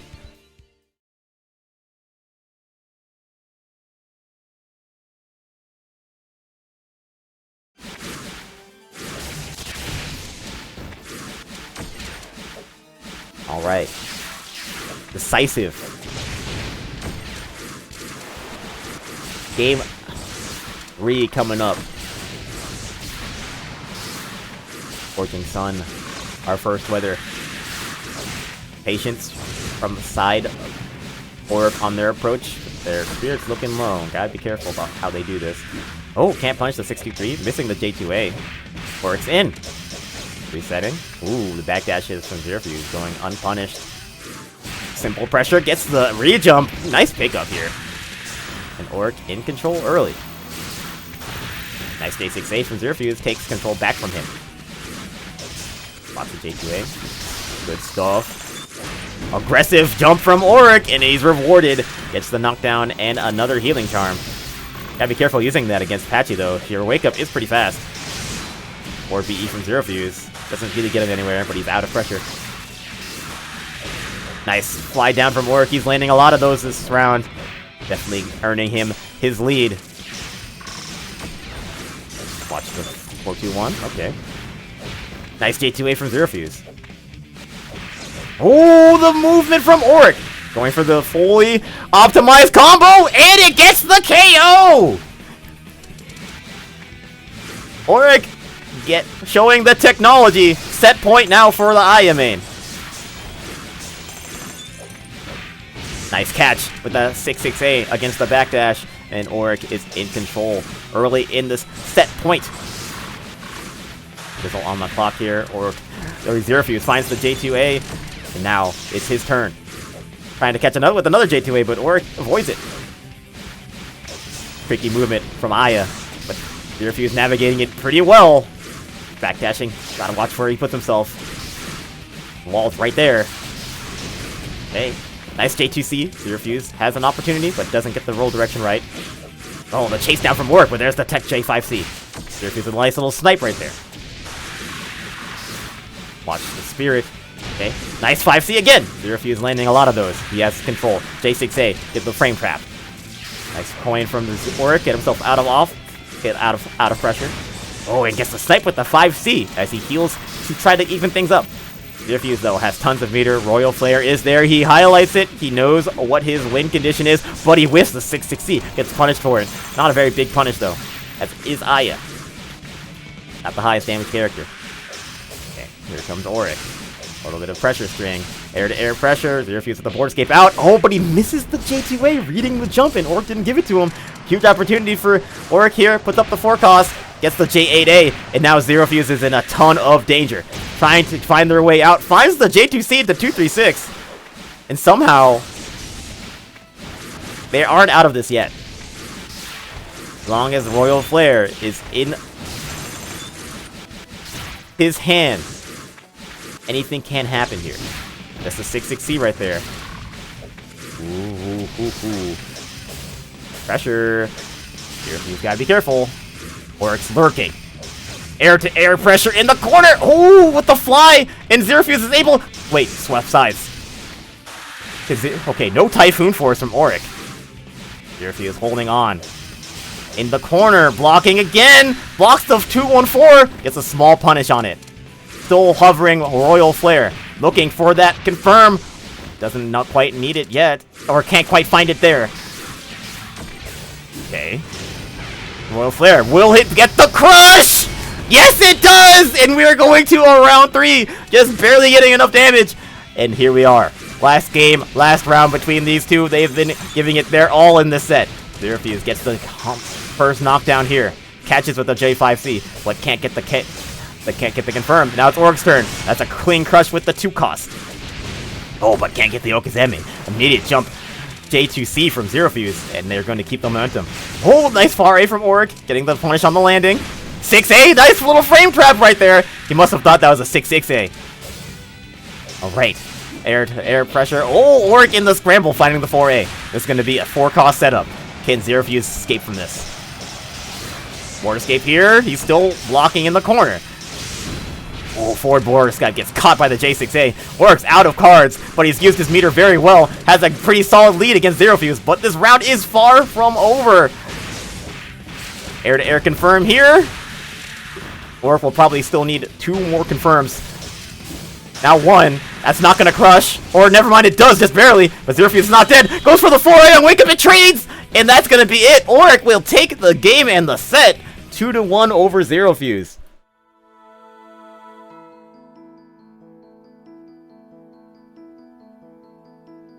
And he will move on to Winners Finals, where they will play against Donkey.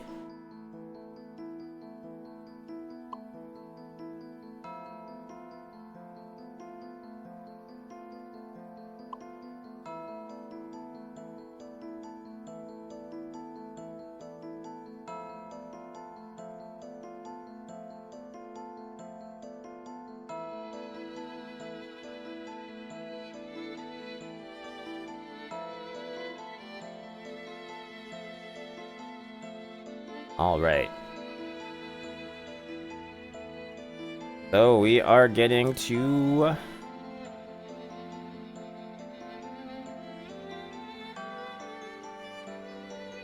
next set. I think it's gonna be losers here.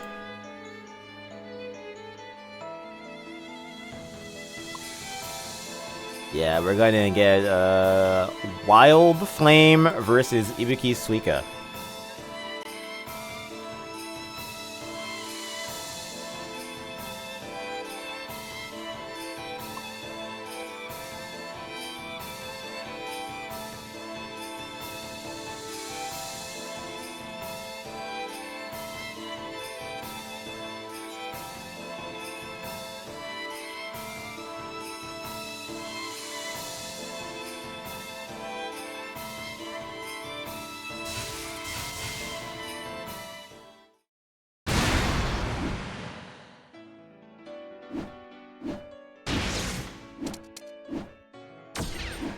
Alright, let's do it.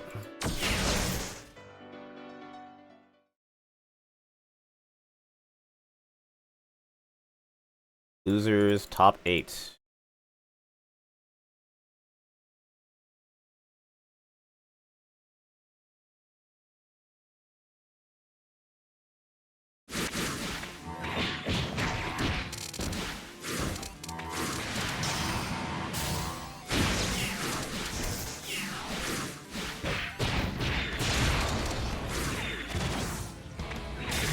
Alright, here we go. Top 8 losers set. Wild Flame, Yukari, Ibiki Suika, almost Suika is playing his namesake. As God intended. Alright. Oh, missing that J6A right there.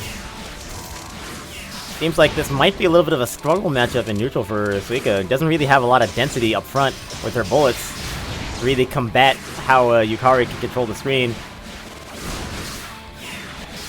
You never know. Wild Flame is more of an aggressive player, doesn't really play to the zoning of Yukari, more to the disruptive nature. There's a 63. Wow, almost got the kill. Not enough, though. Unblockable! Ooh, Ibiki Suika getting caught unawares. Not able to react to Raging Strike over here. Or Drive Impact. For you Street Fighter 6 players. There's a 660. Card 6A, not gonna catch. Would be Whiff Punish right there. Wild Flame getting a little bit too ambitious. Oh, almost got the optimized ender. That would have been like 2.9 maybe? That's a really strong confirm. Oh, went for the forecast. I don't think Wild Flame realized that they hit the mini Suikas, which gave him the opportunity to cancel. He was mashing the forecast because he thought he hit the actual Suika, but no, the babies were the real MVP right there. Took the hit, made that 4-card go to waste. Pretty interesting interaction right there. Wild Flame with the lead, hits the 63 to connect right there. Another 4-2-1. Now a setup, charge 6-8, nice block from Ibiki Suika. Wasn't even able to get the Atlas out because of the block stun. Ooh, big 63 connection right there. Oh, the 5C center connecting. Wild Flame almost died from that one outright. 2-piece. Oh, great 5B into the 236. Ibiki Suika. We'll take that round.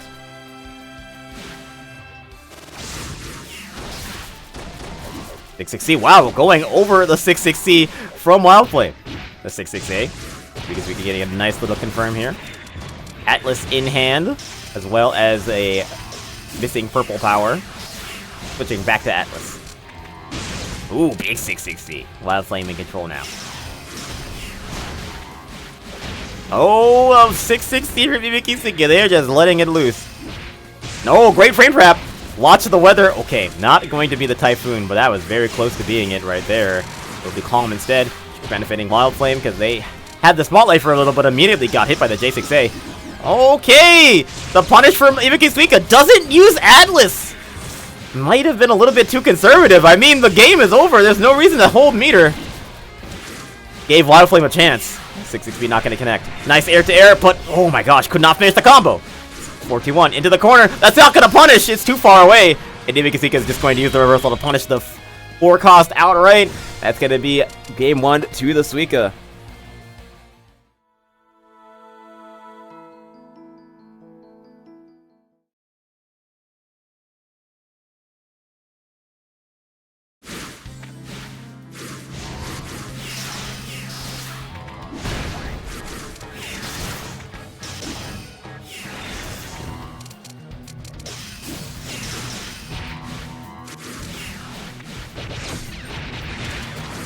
Alright.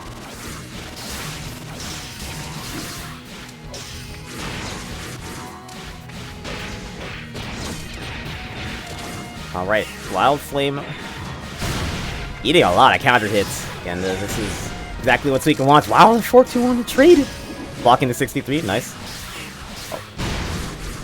Suika's defense is so well put together. Wild Flame's really trying to force the issue. But just throwing themselves into these Suika normals and bullets so often. It's really backfiring.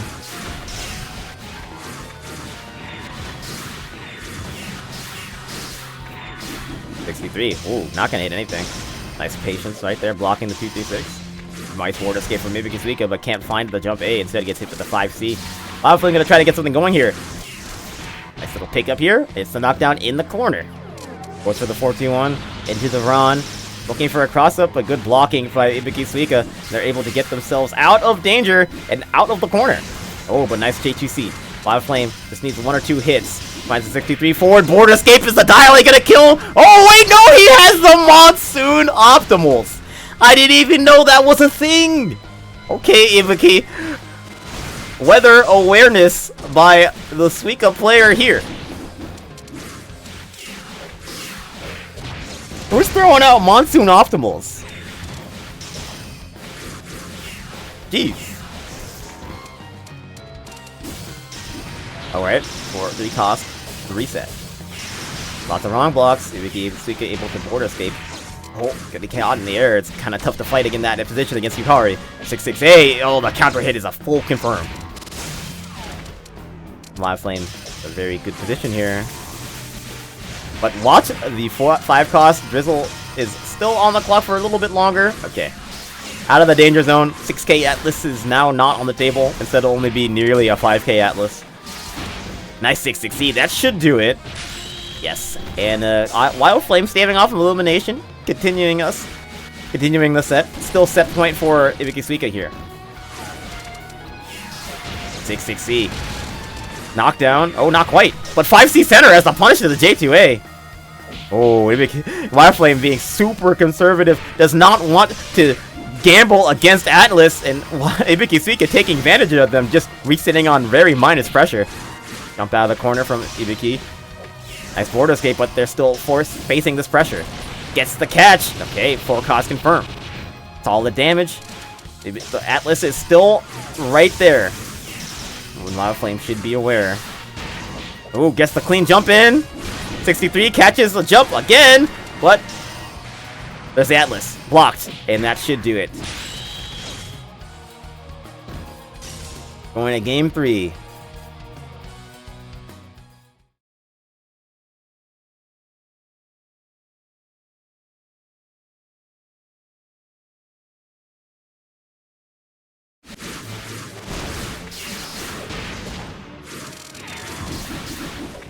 Alright, dial it. On to our last decisive game here. We got some big trades, but you don't want to trade with Suika. This character does damage. Okay, nice jump A. Wild Flame gets the knockdown here. Oh, but another great J6A. And Hisoutensoku is just taking that damage. 63 attempt, no punish. Nice. From Wild Flame. Chase down. Has the corner now. 63 to catch the jump out. Oh, great reaction from Hisoutensoku now. We are not getting hit with the unblockables. We just mashed those. That card's gone. Okay, 63, not going to connect. Blount and Vapor on the clock. 6-6-C, that's going to trade. And again, you don't want to trade with this character. Oh, jump A missing. That's a 63 confirmed for Wild Flame. Not out of it yet. Going for the reset. Nice movement from Hisoutensoku to avoid the corner. Trying to go for that cross-up J2A, but can't catch Wild Flame. Able to move out of it. Chase. That's a 63. Wild Flame being aggressive, trying to move out of the corner, but oh, the low profile on the 2A going under the jump 8A. Great play from Hisoutensoku, and it's set point again.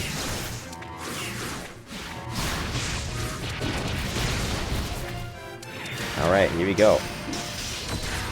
The Hangeki from Wild Flame has their corner. Unblockable! Hisoutensoku is not ready for that one. Oh, but the combo in the corner drops, but goes for another unblockable reset. And Hisoutensoku not reacting to those at all. Another charge crush! Oh my goodness! The scum is here.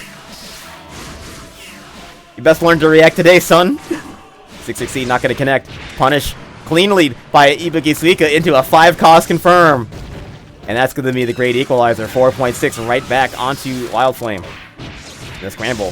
Hisoutensoku comes out on top. Oh, but drops the confirm, and there's a 63 punish. Oh, nice mash out from Ibuki. But the weather sun shower. So next confirm or pressure situation might as well win the game. We'll see who's gonna get it. With punish for Wild Flame. There's the confirm into the Ron, but will it be enough? It is not quite. Too much proration off of the crush. Oh, the dash out of the corner, but Ibiki didn't commit. Got caught on the dash end, and we're going to a last game, last round situation here. Alright. Ooh, nice pickup from Ibiki. Gets the knockdown. Pressure. Oh, the air-to-air gets interrupted by Wild Flame's jump A. Here we go for the offense. On the tie to the Yukari. Chicken block attempt. Gets the singular jab. Nice 6A from Ibiki Suika. Take the position. 6A. Okay. I like the pressure here. Charge B. Okay. Nice patience from both sides. Reset to neutral. Missing the 660. No punish. Too far away. Trade. Wild Flame trying to be aggressive off grid. But here comes Ibiki Suika. Gets the anti-air right there. Gets a knockdown. But is it not quite enough? Nice cross up. Still standing Wild Flame. But it's going to be a tough comeback from here. That's a crush. Oh, and the cross up. Reset. The ankle's being broken by that J2A. Ibiki Suika taking the game in the set, moving on to the top 6.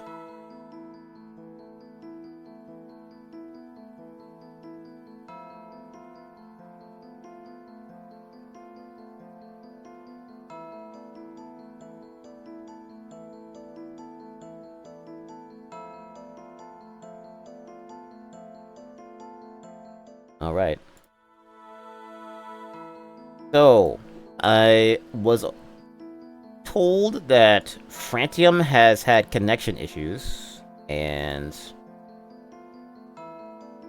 they were supposed to play Alrisk, but they haven't showed up yet. So, if Frantium doesn't show up by the time that Kwosu versus Ibiki ends, they will be disqualified.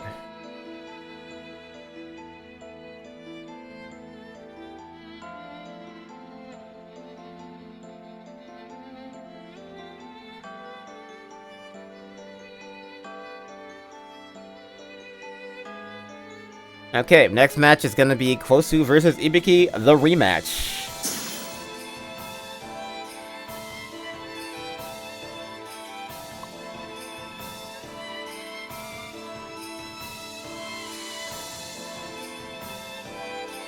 Ibiki was the reason Kwosu is in losers right now, and we're... Actually, no. More like, Kwosu is the reason Ibiki is in losers right now, and we're gonna see if Ibiki can get that revenge.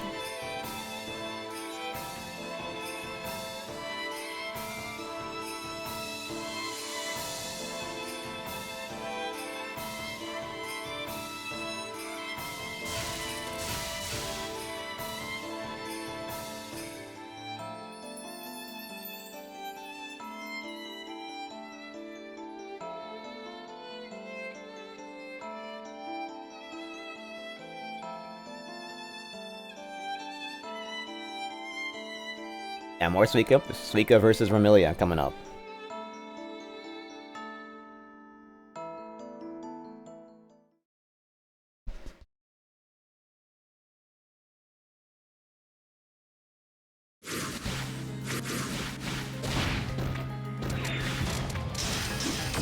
Top 6 loser set coming right up here.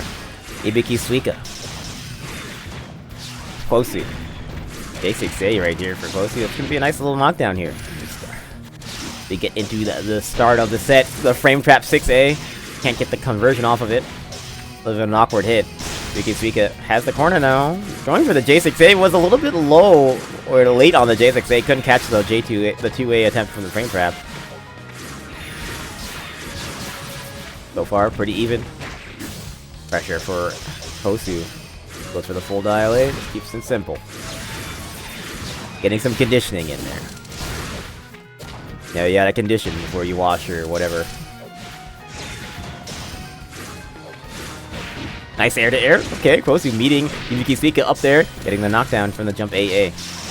Nice side swap. Getting a cross up. Again, Suika's gonna struggle against those. Oh, but the mash out. A little reset action. Jump out from Kwosu. Nice catch. Atlas in Ibiki Suika's hand. That basically ends the game outright. But Gungnir might just do the same back. Nope, not quite enough. Atlas is still active. Ibiki holding on to that card. They know that what it can do for them, and Kosu knows how scary it can be. That's an anti-air 6B. The weather will be Spring Haze. You can see the 6-6Cs from the Suika, maybe. There's one, doesn't connect. Spring Haze still active. Okay. It ends very non-violently. Ooh, scary situation. Ibiki Suika immediately pressured into board escaping. That jab almost did him in, but they're still holding on. But nice punish on the 5C from Kosu, taking that round. Air to air. Block. Oh, punishing with the jump back J6A. Oh, but not getting the knockdown and Kosu being aggressive after the air tech.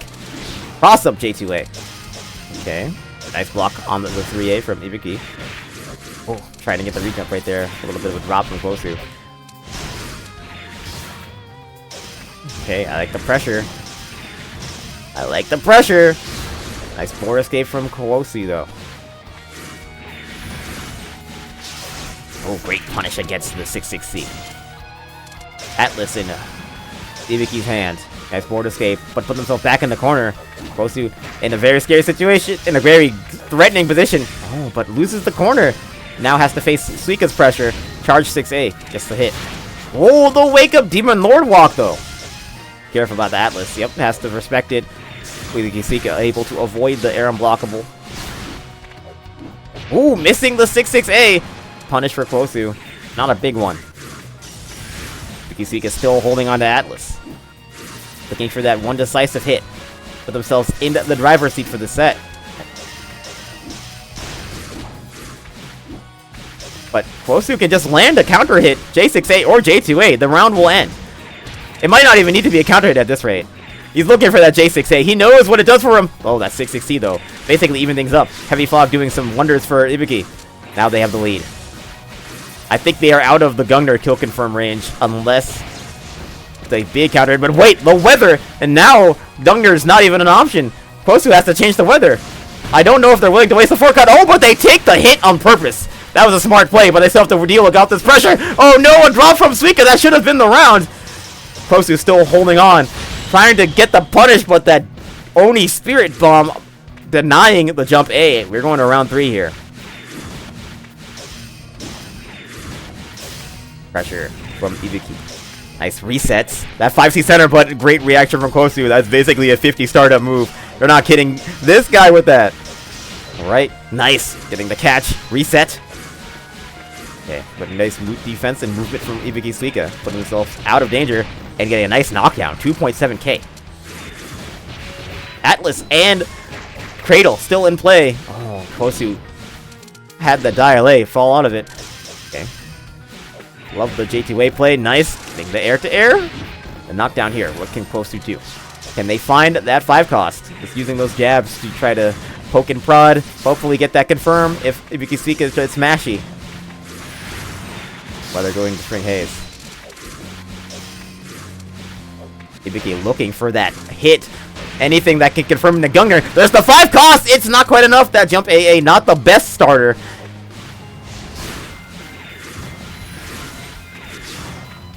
And we're going to what could be a Typhoon here. Nice play from Kosu, taking the hit against the 5B and teching, manipulating the weather, and letting Ibiki Suika just fall into a helpless situation, having low HP like that in Typhoon. First game going to Kosu, and they might be getting that repeat. 2 straight round wins, like 2 straight set wins against Ibiki Suika, if they can take this game here. The setup. Spring Haze. Okay, nice. Ibiki Suika using that jump A. Oh, going for the J6A. Tried to get the catch, but wow, Kosu was able to graze all through all of that. Still, great damage on that confirm right after from Ibiki Suika, and basically an even round here from quarter press. Oh, great walkout. Now Kosu is in control here. Oh, but they hopped into the corner. Good patience. Doesn't get hit with the J2A, but nice air-to-air from Ibiki. Wait for the J8A right there, but ends up not connecting and getting punished for it. Ibiki Suika still has the lead, though. blocking that J6A with the 5C. Aggressive plays from Kosu, but Hisoutensoku responding well. The far A, a little bit two-piece, anti-air! Very strong confirm right there. Looking for the Okazame, not quite able to get that J2A spacing, but Kosu down a ton. Diamond Dust might be a way back in, but ooh, the 6-6C getting the confirm after the counter hit.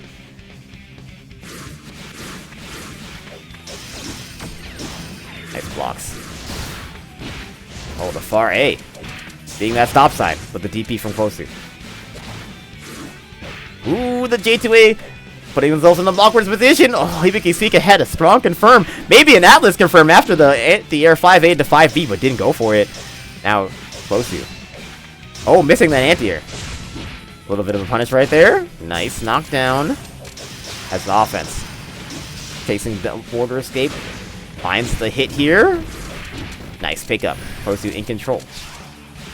Trying to bait the Atlas, and Hisoutensoku using that little bit of hesitation to leave the corner. Right. Love the defense. Oh, and Kosu thought they had the hit confirm. Raw Atlas confirmation. Might get heavy fog. Yo, they timed it perfectly. Got the heavy fog health recovery. Huge swing on the round, but it's not over yet. Kosu has the offense in the corner. Catching the jump out. Okay. Ooh, getting the JTC right there. Kosu has the lead still. Catching with a singular jab here. 2 border escapes used on Hisoutensoku. Can't finish the combo because they just don't have enough spirit. A can't get the J6A to convert. Going back to neutral here. Kosu using that default 2 and 4 to try to make a wall to cover himself as he approaches. There's the jump A. Can't get the confirmation. It's a knockdown here from full speed. Kosu's just trying to slay on that zoning. Use that 2 and 4, but here comes Suika. Oh, but the DP was ready as the anti-air. Kosu. Set point now. 1 round away. Big J6A counter hit here. Confirmation. Okay, oh, trying to mix it up, but Suika was able to avoid. But there's the 3A. Kosu in control. Going for the pressure. Going for the full dial A. Reset things. Kosu just blocking it out. Ooh. J6A not gonna connect. Ooh, big punish! No Croatian Gunner! And Hisoutensoku in a huge amount of trouble. No meter and very low chances of coming back into this game. Can they pull this off? I don't know. The board escape. The J6A is not quite over yet. They have the corner pressure here. Can they make it work? No, the Demon Lord Walk will punish, and that is gonna do it. Kosu completing the double elimination against Hisoutensoku.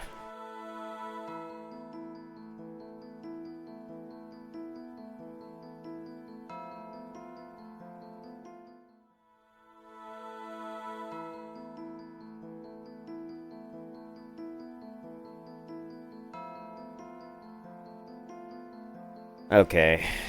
Rantium is still not here.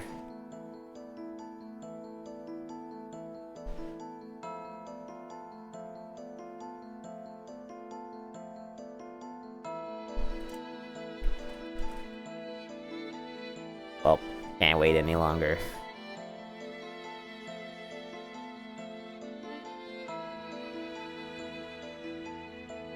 Alright, next set's gonna be Zero Fuse versus Alrisk.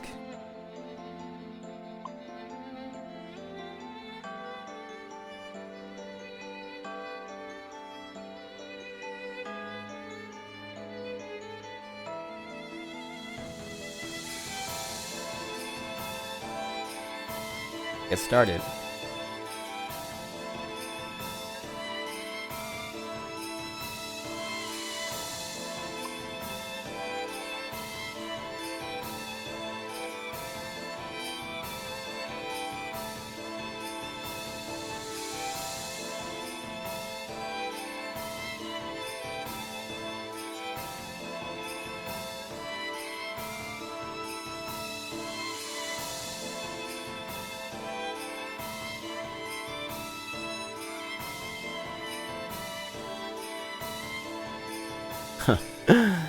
Okay, let's go. Let's go.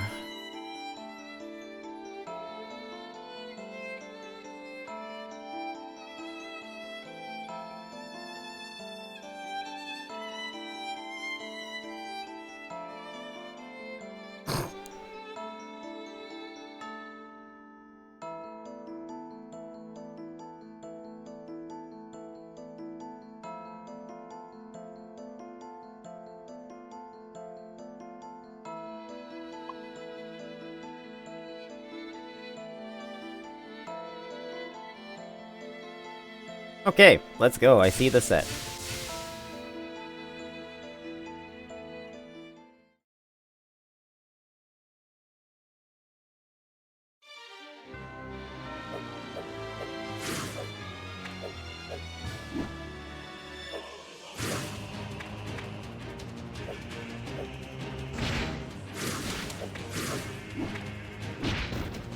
Let's do it. Refuge versus Alris coming up.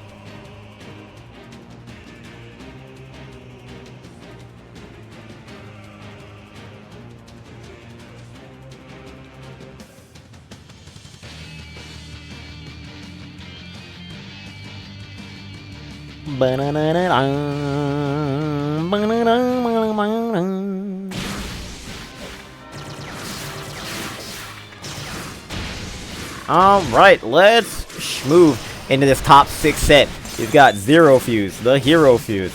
Actually, going up against the potion-chugging wonder, Alrisk, the Lab Monster. How will this one go? Usually, Zero Fuse wins these matchups, but ours might be cooking up something today. We'll see. But so far, it's all Patchouli. This is a very healthy lead.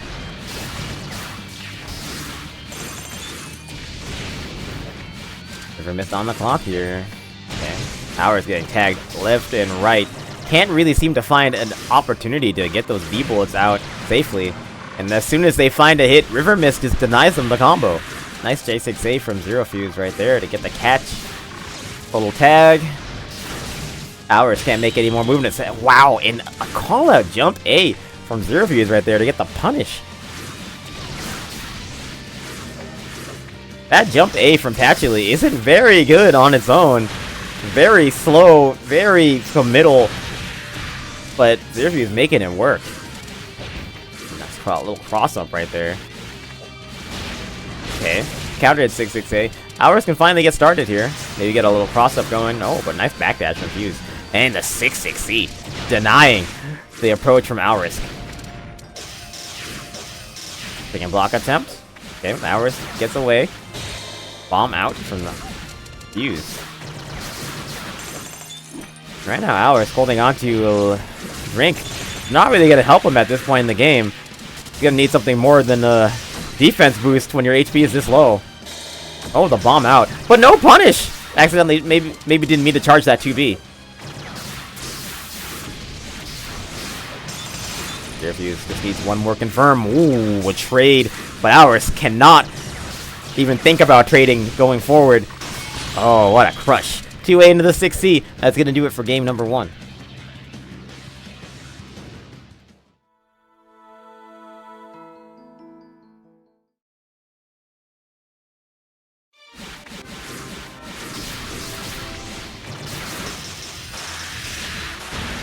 Alright, here we go.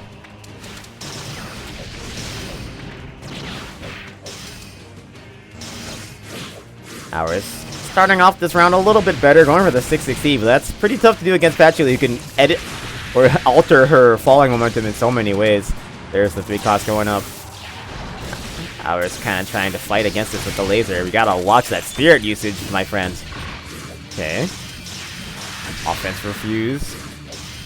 2 crushed orbs on Ours. Gotta be careful how they defend going forward. Oh, low profiling the 4A from Zero Fuse with the wake up 2A. Smart move. Oh, but the 6-6C from Fuse, and it causes a Typhoon. So unfortunate for Ours. They will be struggling to bring this back, as Zero Fuse basically has free reign. That 5C connects, and the J2A catching the dash out attempt. Set point. This might be a quick one. Typhoon ends, and Zero Fuse in control here. Oh, the J6A a little bit out in space. Opportunity for Alvarez, but the bomb out from Fuse immediately. Zero Fuse trying to combat with that 6-6C, with the C bullets. Okay. Putting up all these traps. There's the J2A. Set up. Okay, door escape from Alvarez. Recrushed orbs on them. Gotta be careful. Oh, huge 6-6C. Alvarez can definitely use this. It doesn't get the pacing right on the J2A cross-up attempt. Ooh, another counter hit fireball. The movement has not been quite there for the Raisin so far. Another 6-6C though. It's 3 landing, I think. Move's been doing a lot for him. Ward escape away. Opportunity. Ward escape from Fuse. Alvarez, oh, getting tagged by the 5C. That's a hit confirm off of the Royal Flare, but that's more than enough damage. Zero Fuse with a very quick 2-0. And moving on to top 4, where they will have a match against Kwosu. But before we do that, we have to get our winners finals decided. We are going to see Danki versus Auric for our winners finals here.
Alright, let's go. Winners finals. It's gonna be Yomu Aya. Danki, parentheses locked in, is undefeated. You'll see.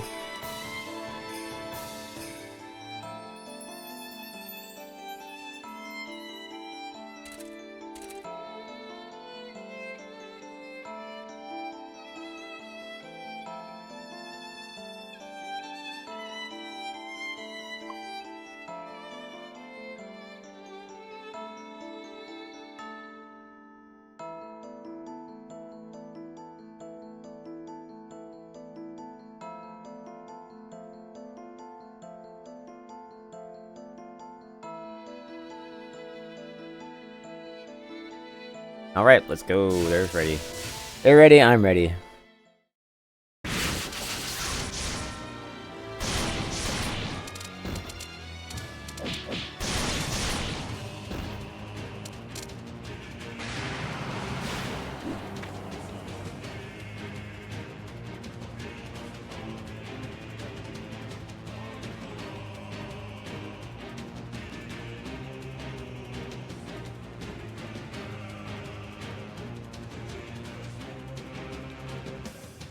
Alright, let's move our scene over. Swap the sides. Winners finals. Here we go.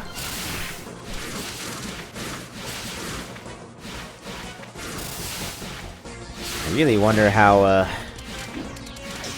this is going to play out. Aya versus Yomu. One of the most interesting matchups to watch, in my opinion.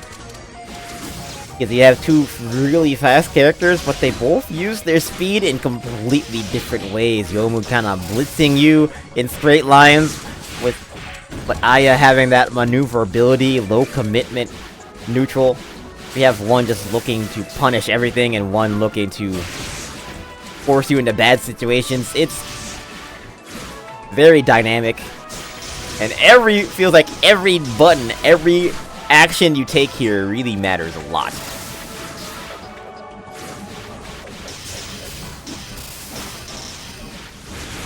Alright. We get into this Spring Haze. Okay. Aggressive plays from Donkey, but the Spring Haze gonna let Oric be able to backdash away. Wow, avoiding that far A.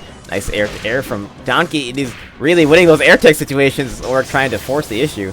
Took a lot more damage than he should have. Ooh, a little crush action here. Okay, but Oric is still being evasive, escaping, getting the fall down jump A.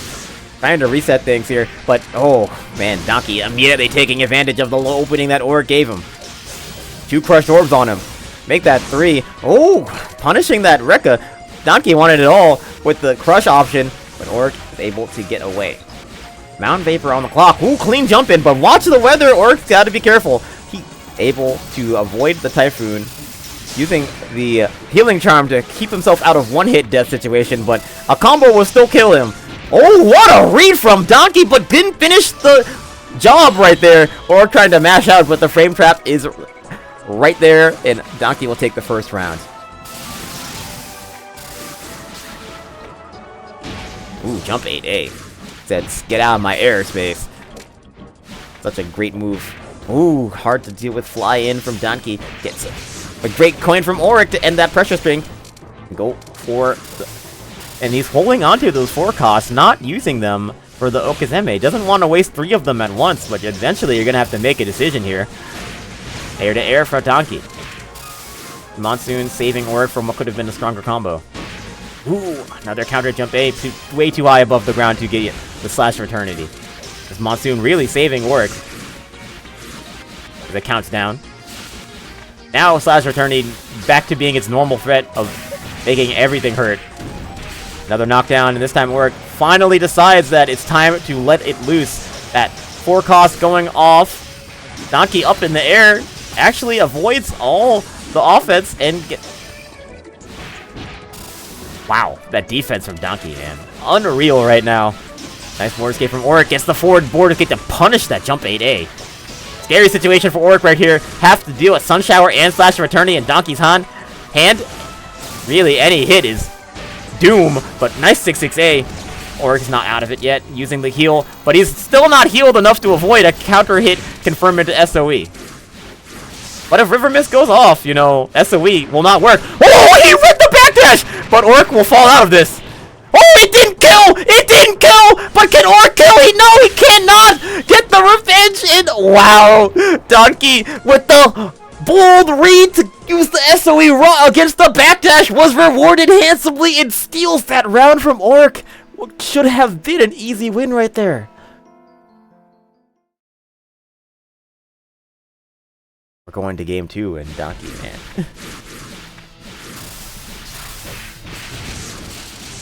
On to game number 2 here. Oh, hey, thanks for the raid, Chick Zama. We are in winners finals here of this Soku Saturday. We got Oric going up against Donkey. Yomu versus Aya.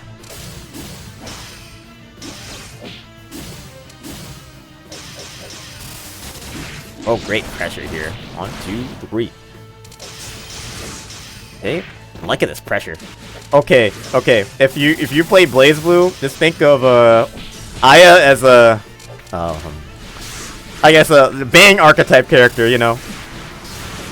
Bang Shishigami, yeah, that's Bang. Dang. Then what's Yomu? What's the BlazBlue character that plays the most like Yomu? I wonder. I don't play enough BlazBlue to answer this. Either way, nice jump 8A right there from Oric. Not able to get the knockdown. Nice 6T though! Still not enough, but there's the forecast going up. Donkey trying to go up to the ceiling to try to avoid most of the pressure. The rocks coming in, clip him. Oh, and Oric got a hit confirmed from that. Knockdown, but Donkey is still in a very threatening position. Air-to-air pressure. Air unblockable. Oh my gosh, a trade right there. Air-to-air, but the River Mist saving Donkey, and the jump A punishing the jump A attempt from Oric. He should have had that, but the River Mist stole it from him. That's an AUB. Will the River Mist let this hit, though? Yes, it does. Beautiful damage, 4.5k, and Donkey is in control of this game so far. Oh, big counter hit confirmed for Donkey. Gets the knockdown here, but misses the meaty 6A. River Mist on the clock is very scary for Oric. Now Typhoon Can't let this happen, but finds the air unblockable, and is going to get the knockdown here. Gotta be careful of the DP. Oh, baits it out. Donkey actually leveled his DP instead of using it. And here we are. In pressure yet again. Donkey still has the DP. Nice chicken block. Gets out of the corner. Ward escape from Auric. Little clip right there. This is the jump 8A. Donkey's turn. Oh, great punish from Auric here. Not able to get the full conversion. Blocks the Rekka. Air to air. Great call out on the movement from Donkey. Gets the jump 8A. Will be a one combo game. Can Donkey get the conversion here? Border escape from Auric. Does not want to deal with any pressure at this point. But he's got to get away from this Yomu. Can cover so much ground so quickly. 6A. It trades. Almost got the confirm from that. Auric's out of block, but he cannot get the block against the Dial A3 and Sun Shower. You try to react to the 8-frame mortar overhead. I don't think anyone's getting that. And that's going to be game, set, and match. Donkey will move on to grand finals on the winner's side. Is looking primed to win this thing today.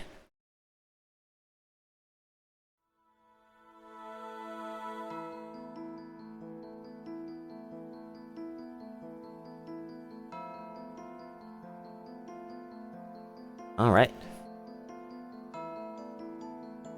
Next game will be Zero Fuse versus Kwosu as the loser semis.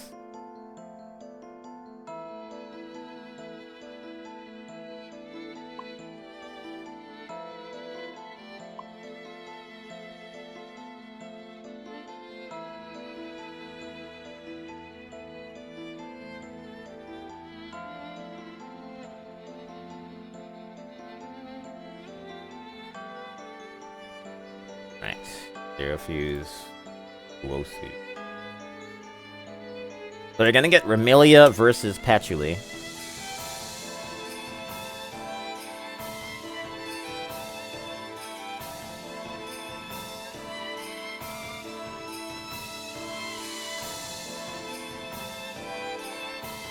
Loser semis. Winner of this fights Auric in losers finals.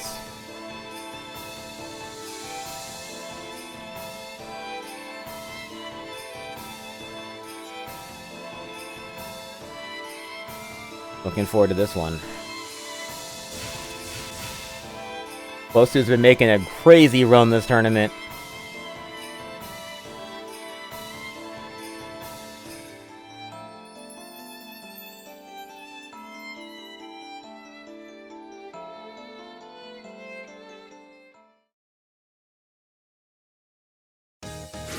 Alright.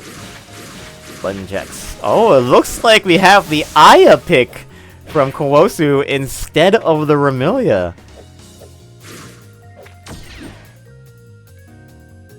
Very interesting counter pick. I didn't think his Aya would be ready, but we'll see. I don't disagree. Aya is one of the best characters to go into Patchouli with.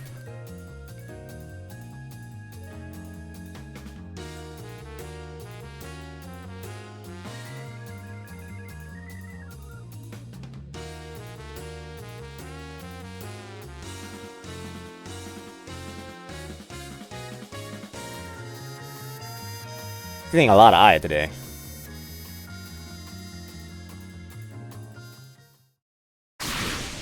Alright, here we go. Aya versus Remilia. No, Aya versus Patchouli, sorry. No Remilia's in sight here. Zero Fuse versus Kwosu. Jump 8A right there. River Mist kind of making that last jump 8A energy a little off the mark.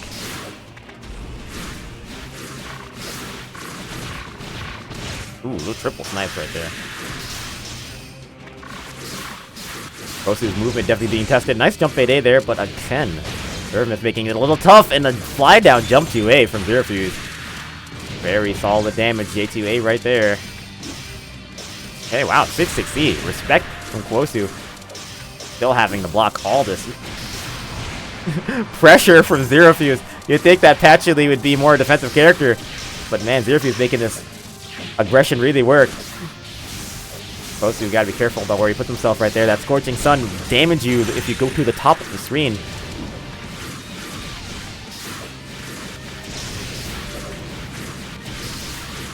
Kosu doing his best to try to move around. Oh, but Zero Fuse throwing out the charge J2A as a mix-up right there, completely denying the high jump, taking the round. Nice pressure here for Kosu. Can start things, but Zero Fuse with the poke out, trades. J2A denies the movement. Now it's his turn, going for the Royal Flare. It will crush, but not that much damage. Only about 1,000 for 5 cards is not a very big trade-off.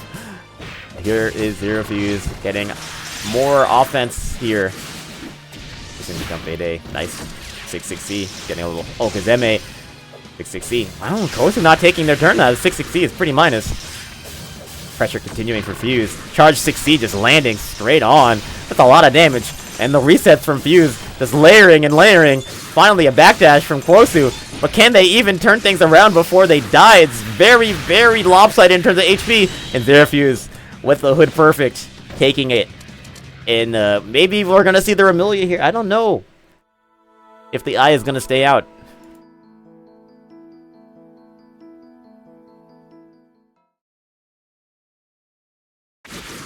Oh, the Remilia is still not going. Is still not coming out to play. We're staying on that Aya. See if it's going to be able to adapt here. So as Zero Fuse is going to run over it again. That's 5B. It's the whole pickup here. Pressure. 6-6A. Yeah, that 6-6A. No cancels. Actually, minus on right block. I think that's -4. A lot of Ayas will try to like take their turn after 6-6A. Frame date on it isn't that great. Great punish move, not a good pressure move. Ooh, big J2A coming down from Zero Fuse. Nice. The fly down. Oh, but no rejump. Okay. Ooh, the border escape from Zero Fuse actually just barely able to avoid that pressure. It was Sun Shower too, so couldn't block any of those mix-ups. Just got out of there completely. Zero Fuse in that very good position here. Has Royal Flare, shuffles it to the front, trying to get that crush. 2 orbs used on Kosu. They should be able to block this. Or able to graze through it completely. Zero Fuse kind of miscalculating those Royal Flares today. Here comes the 1 cost. Reset for Kosu, looking for the frame trap, finds it. It's a heal. Ooh, the wake up high jump is so hard to deal with against Patchouli. And there's the dash of Fireball too. Zero Fuse in control here. Getting the J2C, mixing up the movement. Kosu facing Illumination now.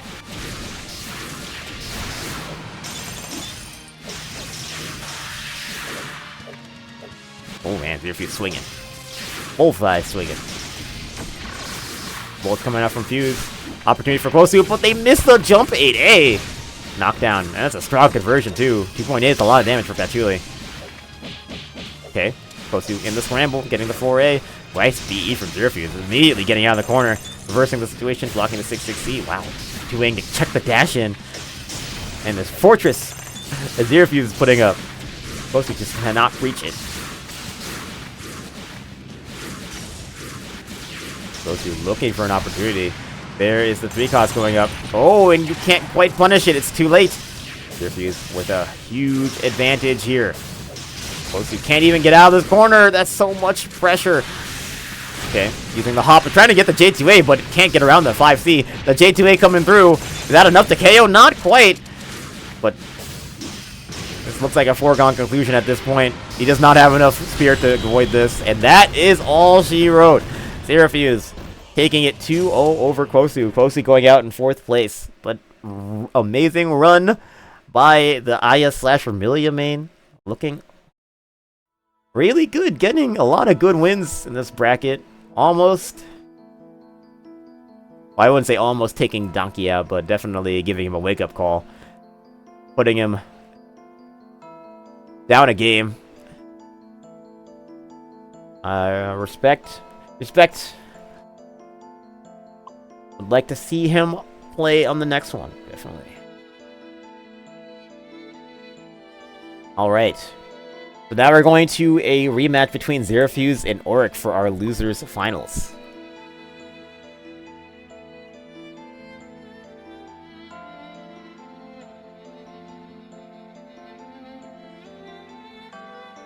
More Aya versus Patchouli, but this time we're getting Auric to be the pilot.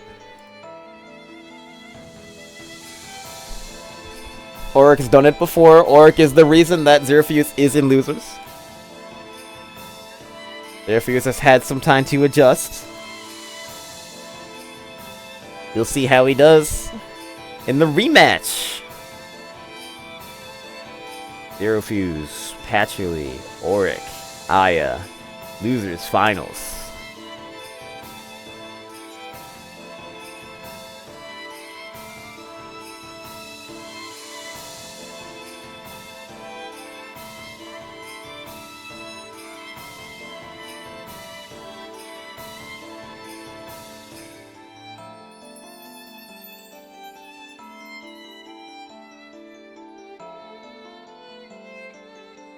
Ooh. Looking for the host. I might go back and get some more water. I'm burned up over here.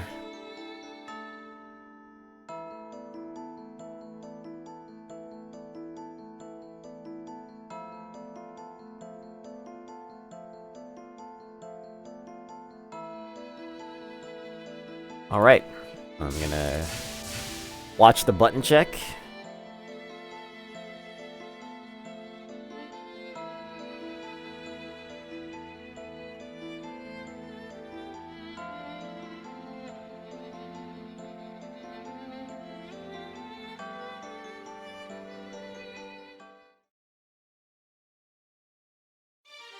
Oh, they're not button checking. Okay. Guess we're just gonna do it then. Xerofuse. Auric, part 2. Xerofuse off to a good start. Oh, nice far. Wow, the denial. Knockdown for Auric though, getting that 5B and just reconfirming it. Because almost everything Aya does can lead to a full conversion sometimes. Auric's just so good at those confirms. 6A. Wow, the counter hit in Monsoon was still able to get the pickup. So many other Ayas would have dropped that. Alright. Look at Auric moving around at the bullets that Xerofuse is putting out so effectively, just getting in and out with ease. Movement so clean.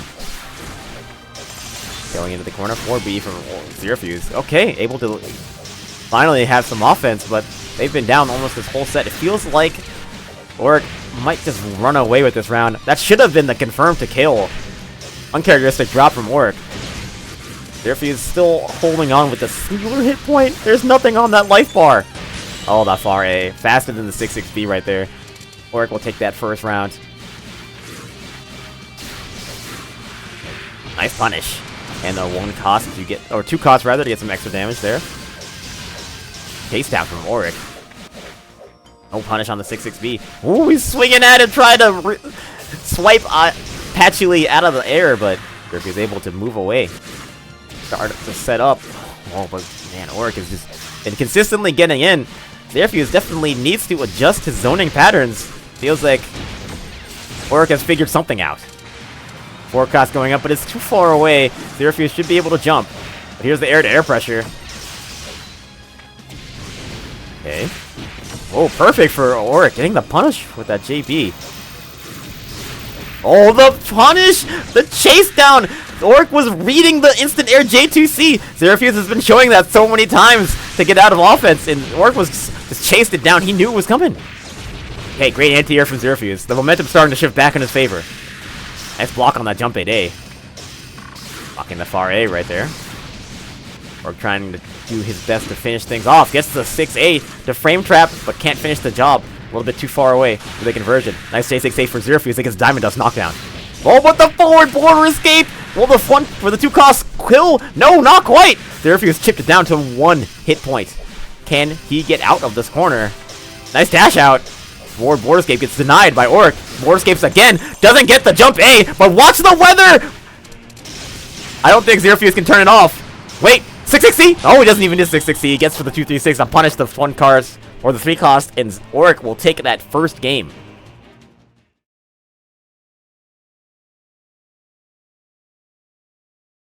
It's all coming up, Aya.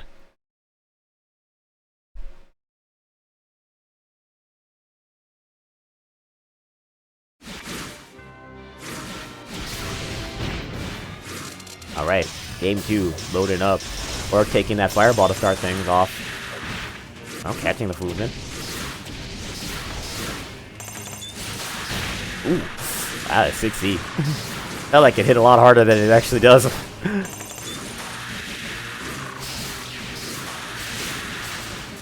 Or trying to get with those 5Bs, peppering. The small shots. Find a way in, gets a little punish. Maybe a confirm. Zerofuse has been playing this a little bit better than last time, not opening himself up to the movement. But nice 6-6-8 from Auric, just chasing the backdash that Zerofuse doesn't like to show. But whew, nice poke out. Okay, nice 6-6-C. And the cross. Beautiful backdash, resetting into more pressure. Okay, I like the 2-2 usage. Oh, and another 4H's deny. Zerofuse in control. Has the corner, trying to keep Work stuck there. Catching the border escape with that jump 8A. It's very hard to time a border escape because you can never tell how many hits it's going to deal, and Hachi can cancel every single one of those hits.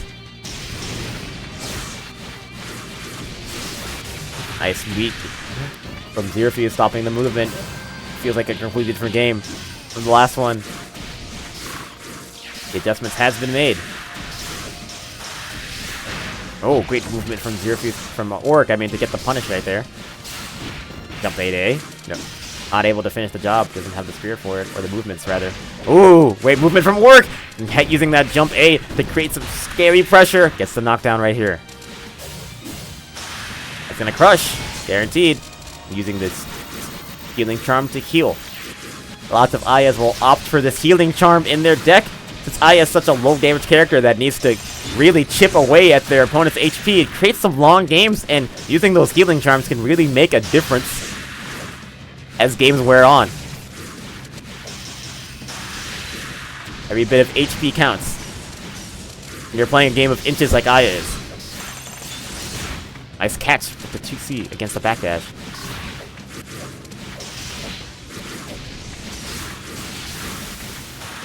Nice 6A. Okay, Zerofuse has the positioning, but can't get the meaty. Aya does a little bit too fast. Nice punish from Zerofuse, from Auric to punish the whiff J6A from Zerofuse. Now Auric looking to just finish this off with any straw hit.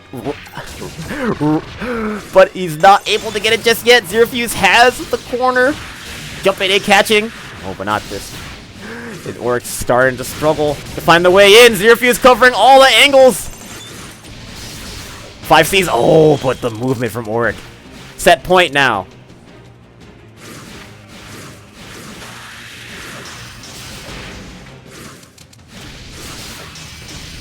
Okay. About 5Cs from Zerofuse. Anti-airing. Doing the work. Takeaway not going to connect. Aurora Snow. That's meter loss for Zerofuse right there. Trying to 63 on wake up. Zerofuse not able to avoid that 5B meaty. Working in. Oh, going for the J2A. Nice border escape from Fuse. Trying to find their way out of this pressure. 2 crushed orbs on him. Another border escape. That's 3. Zerofuse putting up the 3 cost. Auric putting up the 4 cost. I don't know how these cards interact. Oh, it doesn't look like Zerofuse is too scared of it. Auric kind of threw himself into that 3 cost. That was way more trouble than it was worth. Pretty much even, but let's see. Zerofuse has a little bit more meter, especially that 2-card reversal. But here comes Auric finding the punish. Nice coin from Zerofuse. Border escape forward, gets the 5C into the 2-3-6. Throwing up that 4-2-1. Lots of spirit on Zerofuse, very low. Using the 6-6C with punish for Auric. Getting a little bit of extra damage with that 2 cost. The backdash getting caught right there. 1 or 2 more knockdowns is all it will take for Auric. Zerofuse got to get out of this corner somehow, but he will not be able to. Auric with the 5B hit confirmed. We'll take it, and we'll get a rematch against Donkey in the grand finals from the loser side. This week it's Auric getting the better of Zerofuse.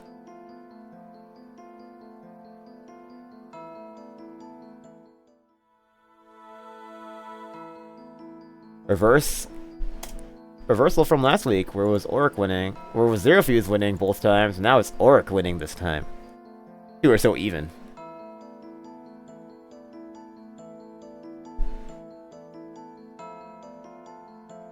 Alright, Grand Finals will be a rematch between Donkey and Auric.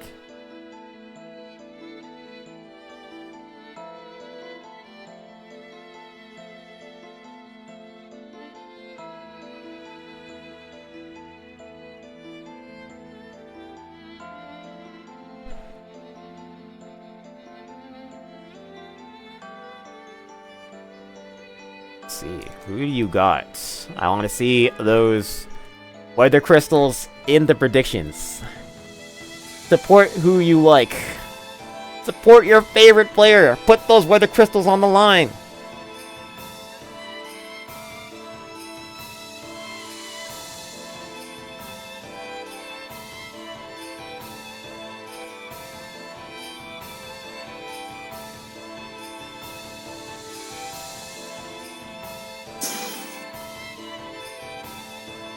Thanks for the follow.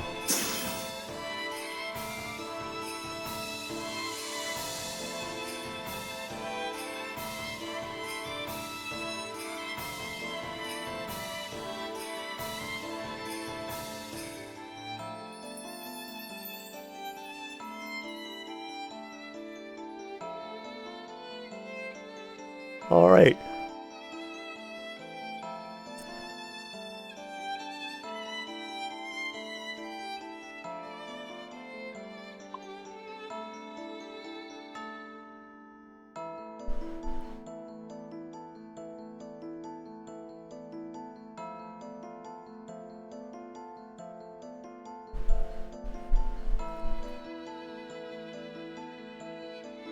I feel like Donkey did really well that first set. We'll see.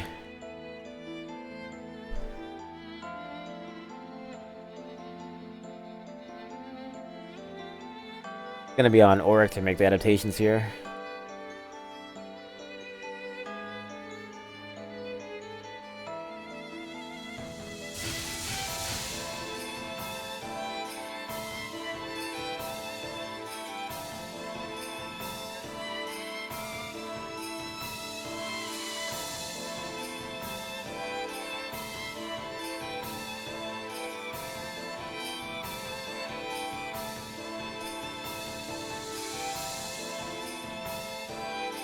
All right.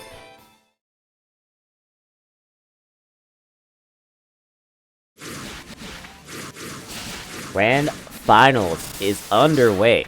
Auric, Aya, Donkey, Yomu.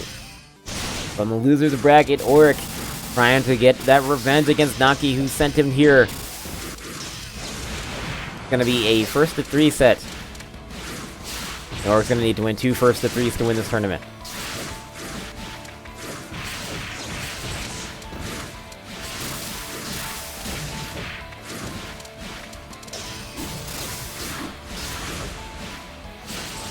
Oh, great punish from Donkey here, getting in there, punishing the 5C.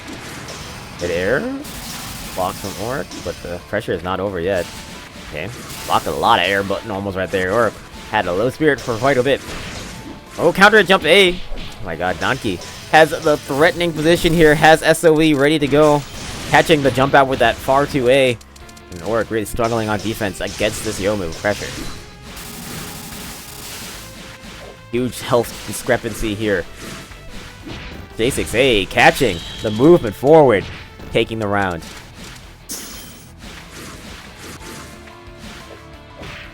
Air to air. Okay, getting a little bit of a 2-piece. Here we go. Wrong block, J6A gets the crush and immediate SOE. Great hit confirm, or rather, crush confirmed for Donkey, just immediately popping it. As soon as he noticed that the orbs were gone, the pressure continues. Yep, that purple ring, that 236 phosphoric slash, such a good pressure option for Yomu, because it hits with I believe the C version will just, instead of hitting immediately, it'll hit only on the way back. So you can use it with the instant air jump 5A to catch a lot of options. Just make your pressure so strong.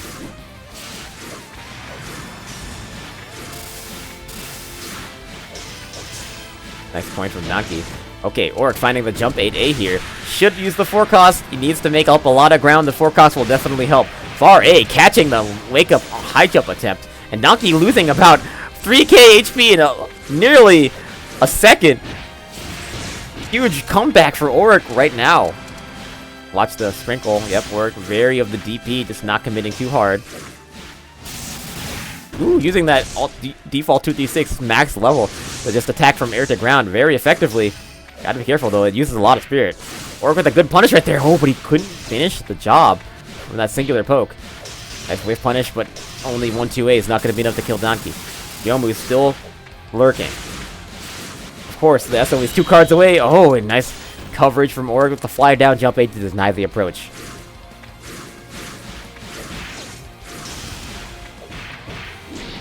Nice. Gets the 6A.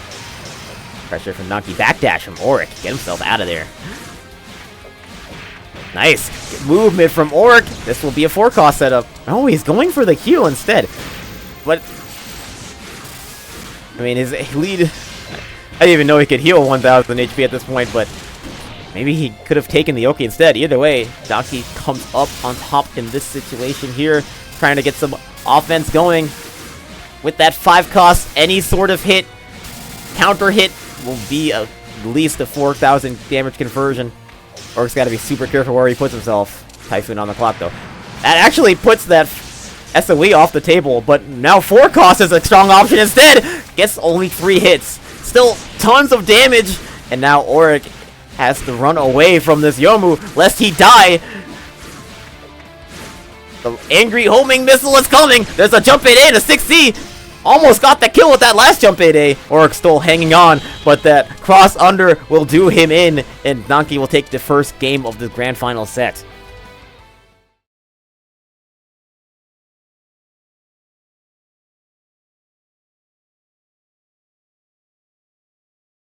Do more from taking this event.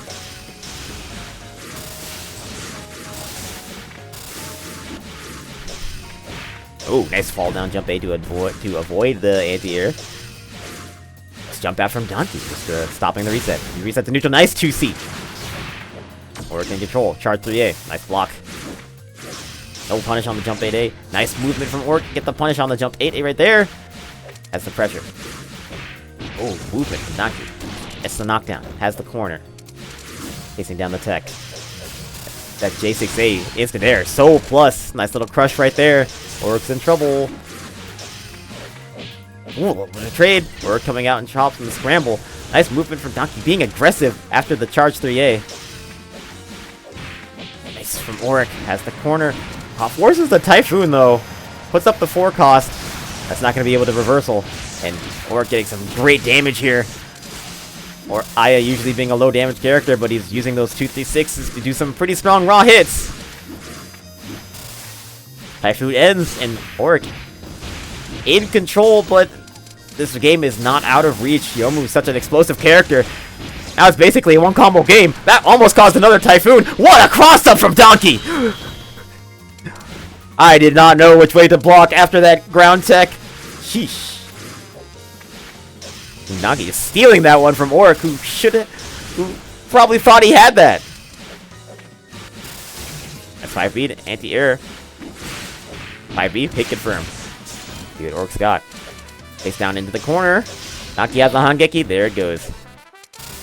That guard reversal doing wonders. Now it's Yomu's turn, but nice. Ooh, he tried to poke out and he answers with the DP. Sheesh. Donkey with an immediate bust out. Doesn't even let Oric start his pressure. It's the pressure from Donkey. Wrong block on the 6A. That's going to crush. A little bit of damage, but a crushed orb is way more important. Oric just using that 2-cost to try to make some room. Nice jump A right there. Ooh, okay. Big E from Oric. Threatening position. But Donkey taking advantage of the whiff. Getting the crush with the Rekka too. Nice jump back, jump A. Getting the full knockdown. Oric in danger, falling down 2-0. Has 2 crushed orbs. Now 1. Might be worth stalling out to try to get those orbs back. Oh, board escape immediately. Down to 2 orbs, though. Scary situation to be against. Yomu in. Ooh, the air tech jump A. Lots of scrambles being played. Jump A again from Donkey. Watch the weather, there's another Typhoon. Oric might be cooked. Okay, he takes the J6A to avoid the 4-cost checkmate, but he still has to deal with the Diamond Dust, and Diamond Dust denying the ground tech, letting Donkey get some easy pressure. Now it's a 2-0, one more game, and Donkey will take this entire event. Can Oric turn things around here? Nice 2C. Donkey is in control to start things off early. He is locked in. Meaty. Oric trying to jump on Wake Up. Not getting away with that against this guy. Oh, the crush. There's the Aurora Sun Shower. I think both sides recognizing that. What a J6A. And a knockdown for Donkey. Ooh, reading the Wake Up jump! Optimize that. Missed the 6C ender, but still, the health lead is looking tremendous right now. This Yomu can do no wrong, it looks like. Somehow has the corner. Oric with the jump out. Finds the counter hit right there, but can't get the conversion. That's 2C from Donkey. Gets himself out of danger. Another 2C attempt. Can Oric find a hit? No! The jump 8A! Perfectly placed. Set point. Tournament point for Donkey. Okay, Oric with the 2-cost. Trying to make something happen. Jump A. Full conversion off of the counter hit. No, actually, no. It was 10% off. But Oric in the neutral coming up. Oh, but that 6B whiffs. Huge miss in the hit confirm. But Oric still playing neutral very well here. Big change of pace from the last rounds. But immediately, the Donkey reversal might start. There's the DP with punishing the 6-6A. Ooh, a little bit of trade right here. Don't want to let this Yomu get started. The jump A. Knockdown for Donkey.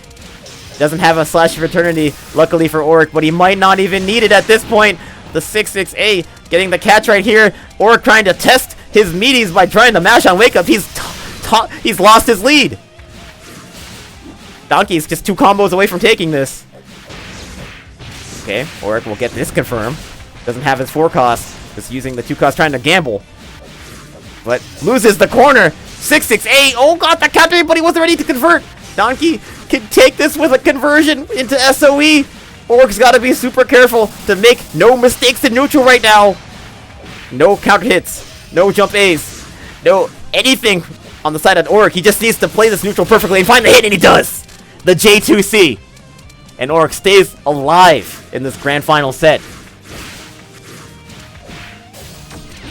Nice charge 6A. Actually caught Donkey not hitting anything. Here we are. Has the corner. Trying to play against the DP. But here comes Donkey. Oh, he missed the confirm on the J6A. He thought he had it. But now it's Oric's turn with that Slash of Eternity out of play. Oric can definitely take a sigh of relief here. Pressure. Coins from Oric using that push block to start that pressure, stop that pressure before it can start. Getting the knockdown here.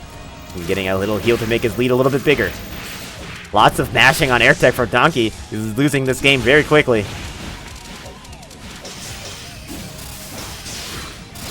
Seems like Oric's had his confidence regained. Hey, the dash up 2A's. Nice jump out from Donkey. Sun being forced by Oric here. Interesting decision. We'll see though. That should be enough because of the Scorching Sun damage boost? Yes, it is! Alright! That might have been the correct play right there. Oric on the board.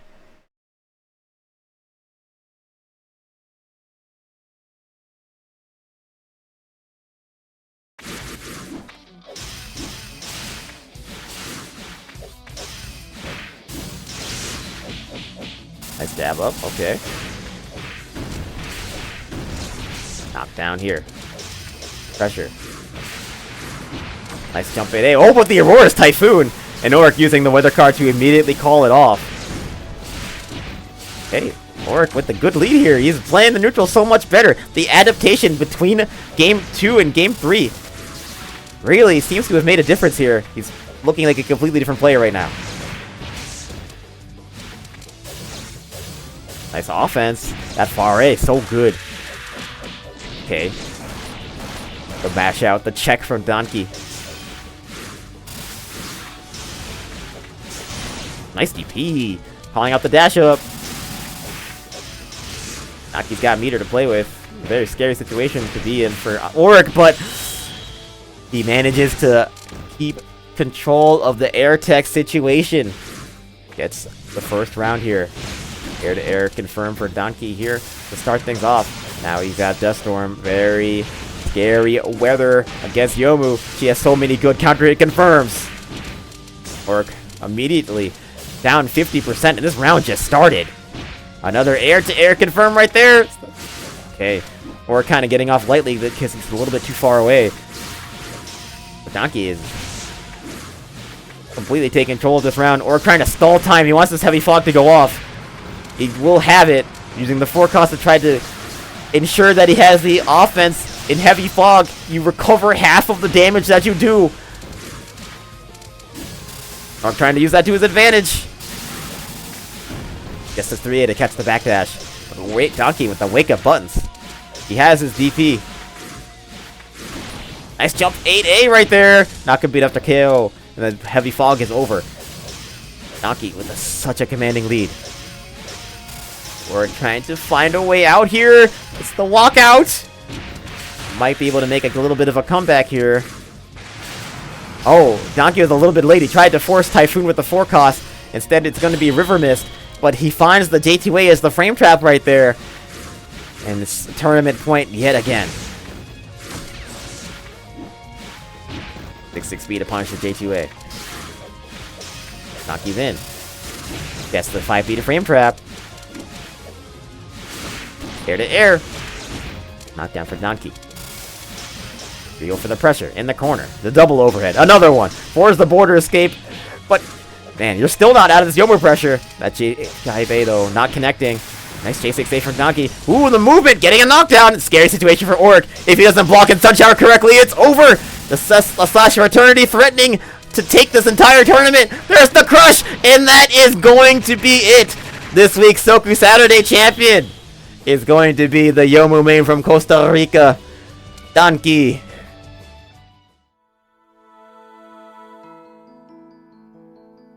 (3-1). GG's.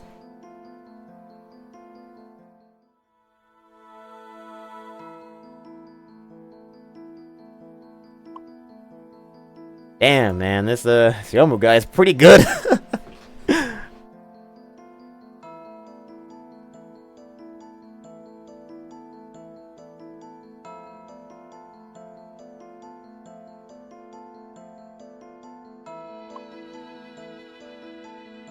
Unfortunate. At least he got a game. He played well, man, but I think after Donkey lost to Kosu in winter semis, he was completely dialed in. He wasn't losing this tournament no matter what happened. When Donkey is on, he's on. It is hard to stop. Such a good player.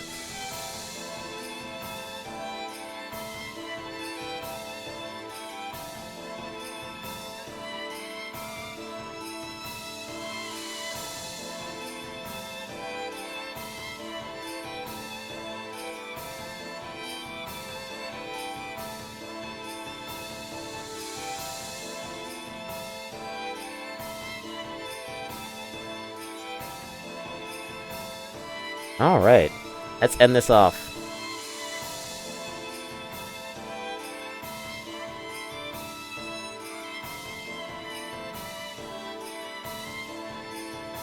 I don't know how he does it. I don't know how he does it, man. This guy's so crazy.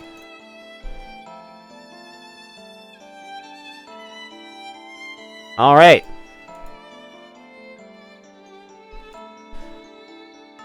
Before we leave, I'm going to hit you with an announcement. For real this time. I was teasing it last week.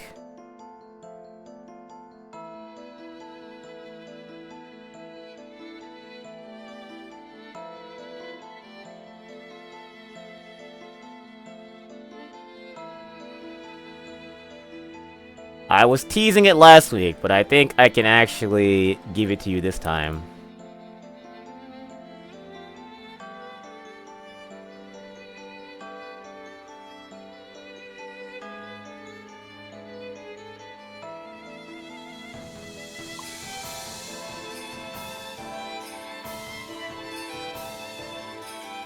Alright, yeah.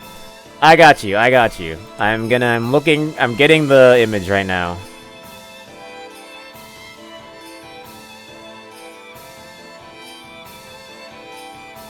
I'm getting the image right now.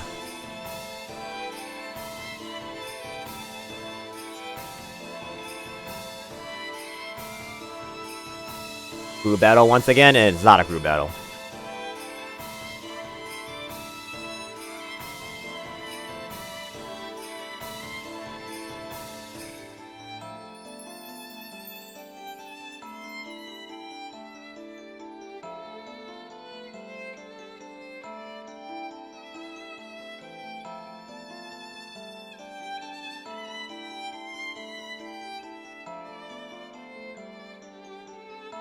It is not a crew battle.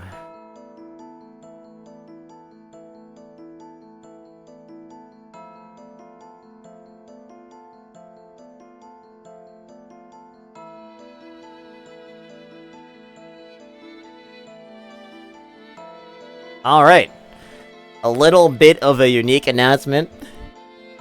I got some, interesting news. Alright, so due to a little bit of interesting shenanigans, we're gonna have, like before, like you would usually expect, Vortex Gallery Online 2025 coming up very soon. It will have a Touhou Hisoutensoku tournament, but this time, it's a bit of a collab with the Australian community. So we're gonna have a combined tournament with the Australian dudes. We're gonna have, and it's going to be a 3-region tournament between Oceania, Asia, and West Coast NA. So, if you're in Oceania, Asia, or NA West Coast, go over to Vortex Gallery. Sign up for their Soku tournament. I'll be streaming this one. So, you'll be able to catch me and the Australian commentators.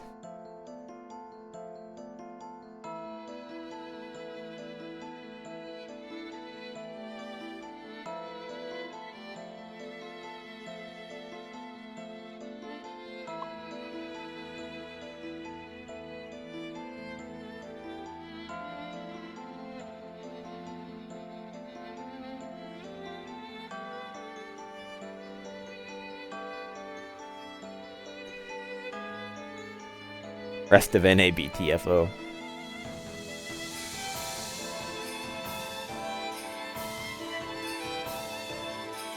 Don't worry. This is a 1-year thing. Next year we'll be back to normal.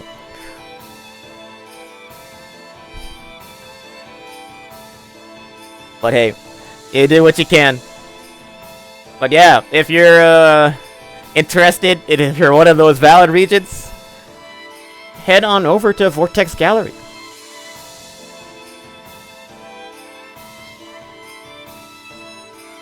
Alright. Now that that's out of the way, I'm going to send you to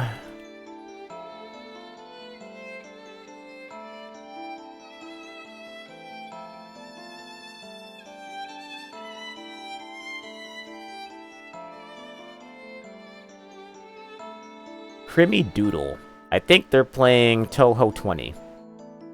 Yeah. The new Touhou game, right? You want to see that one. Let's get it. Give Creamy a Soku squad welcome for me. We're raiding Creamy Doodle.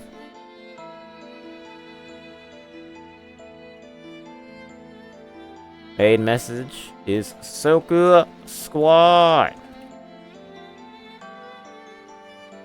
Alright, see ya at Vortex Gallery. Until next time.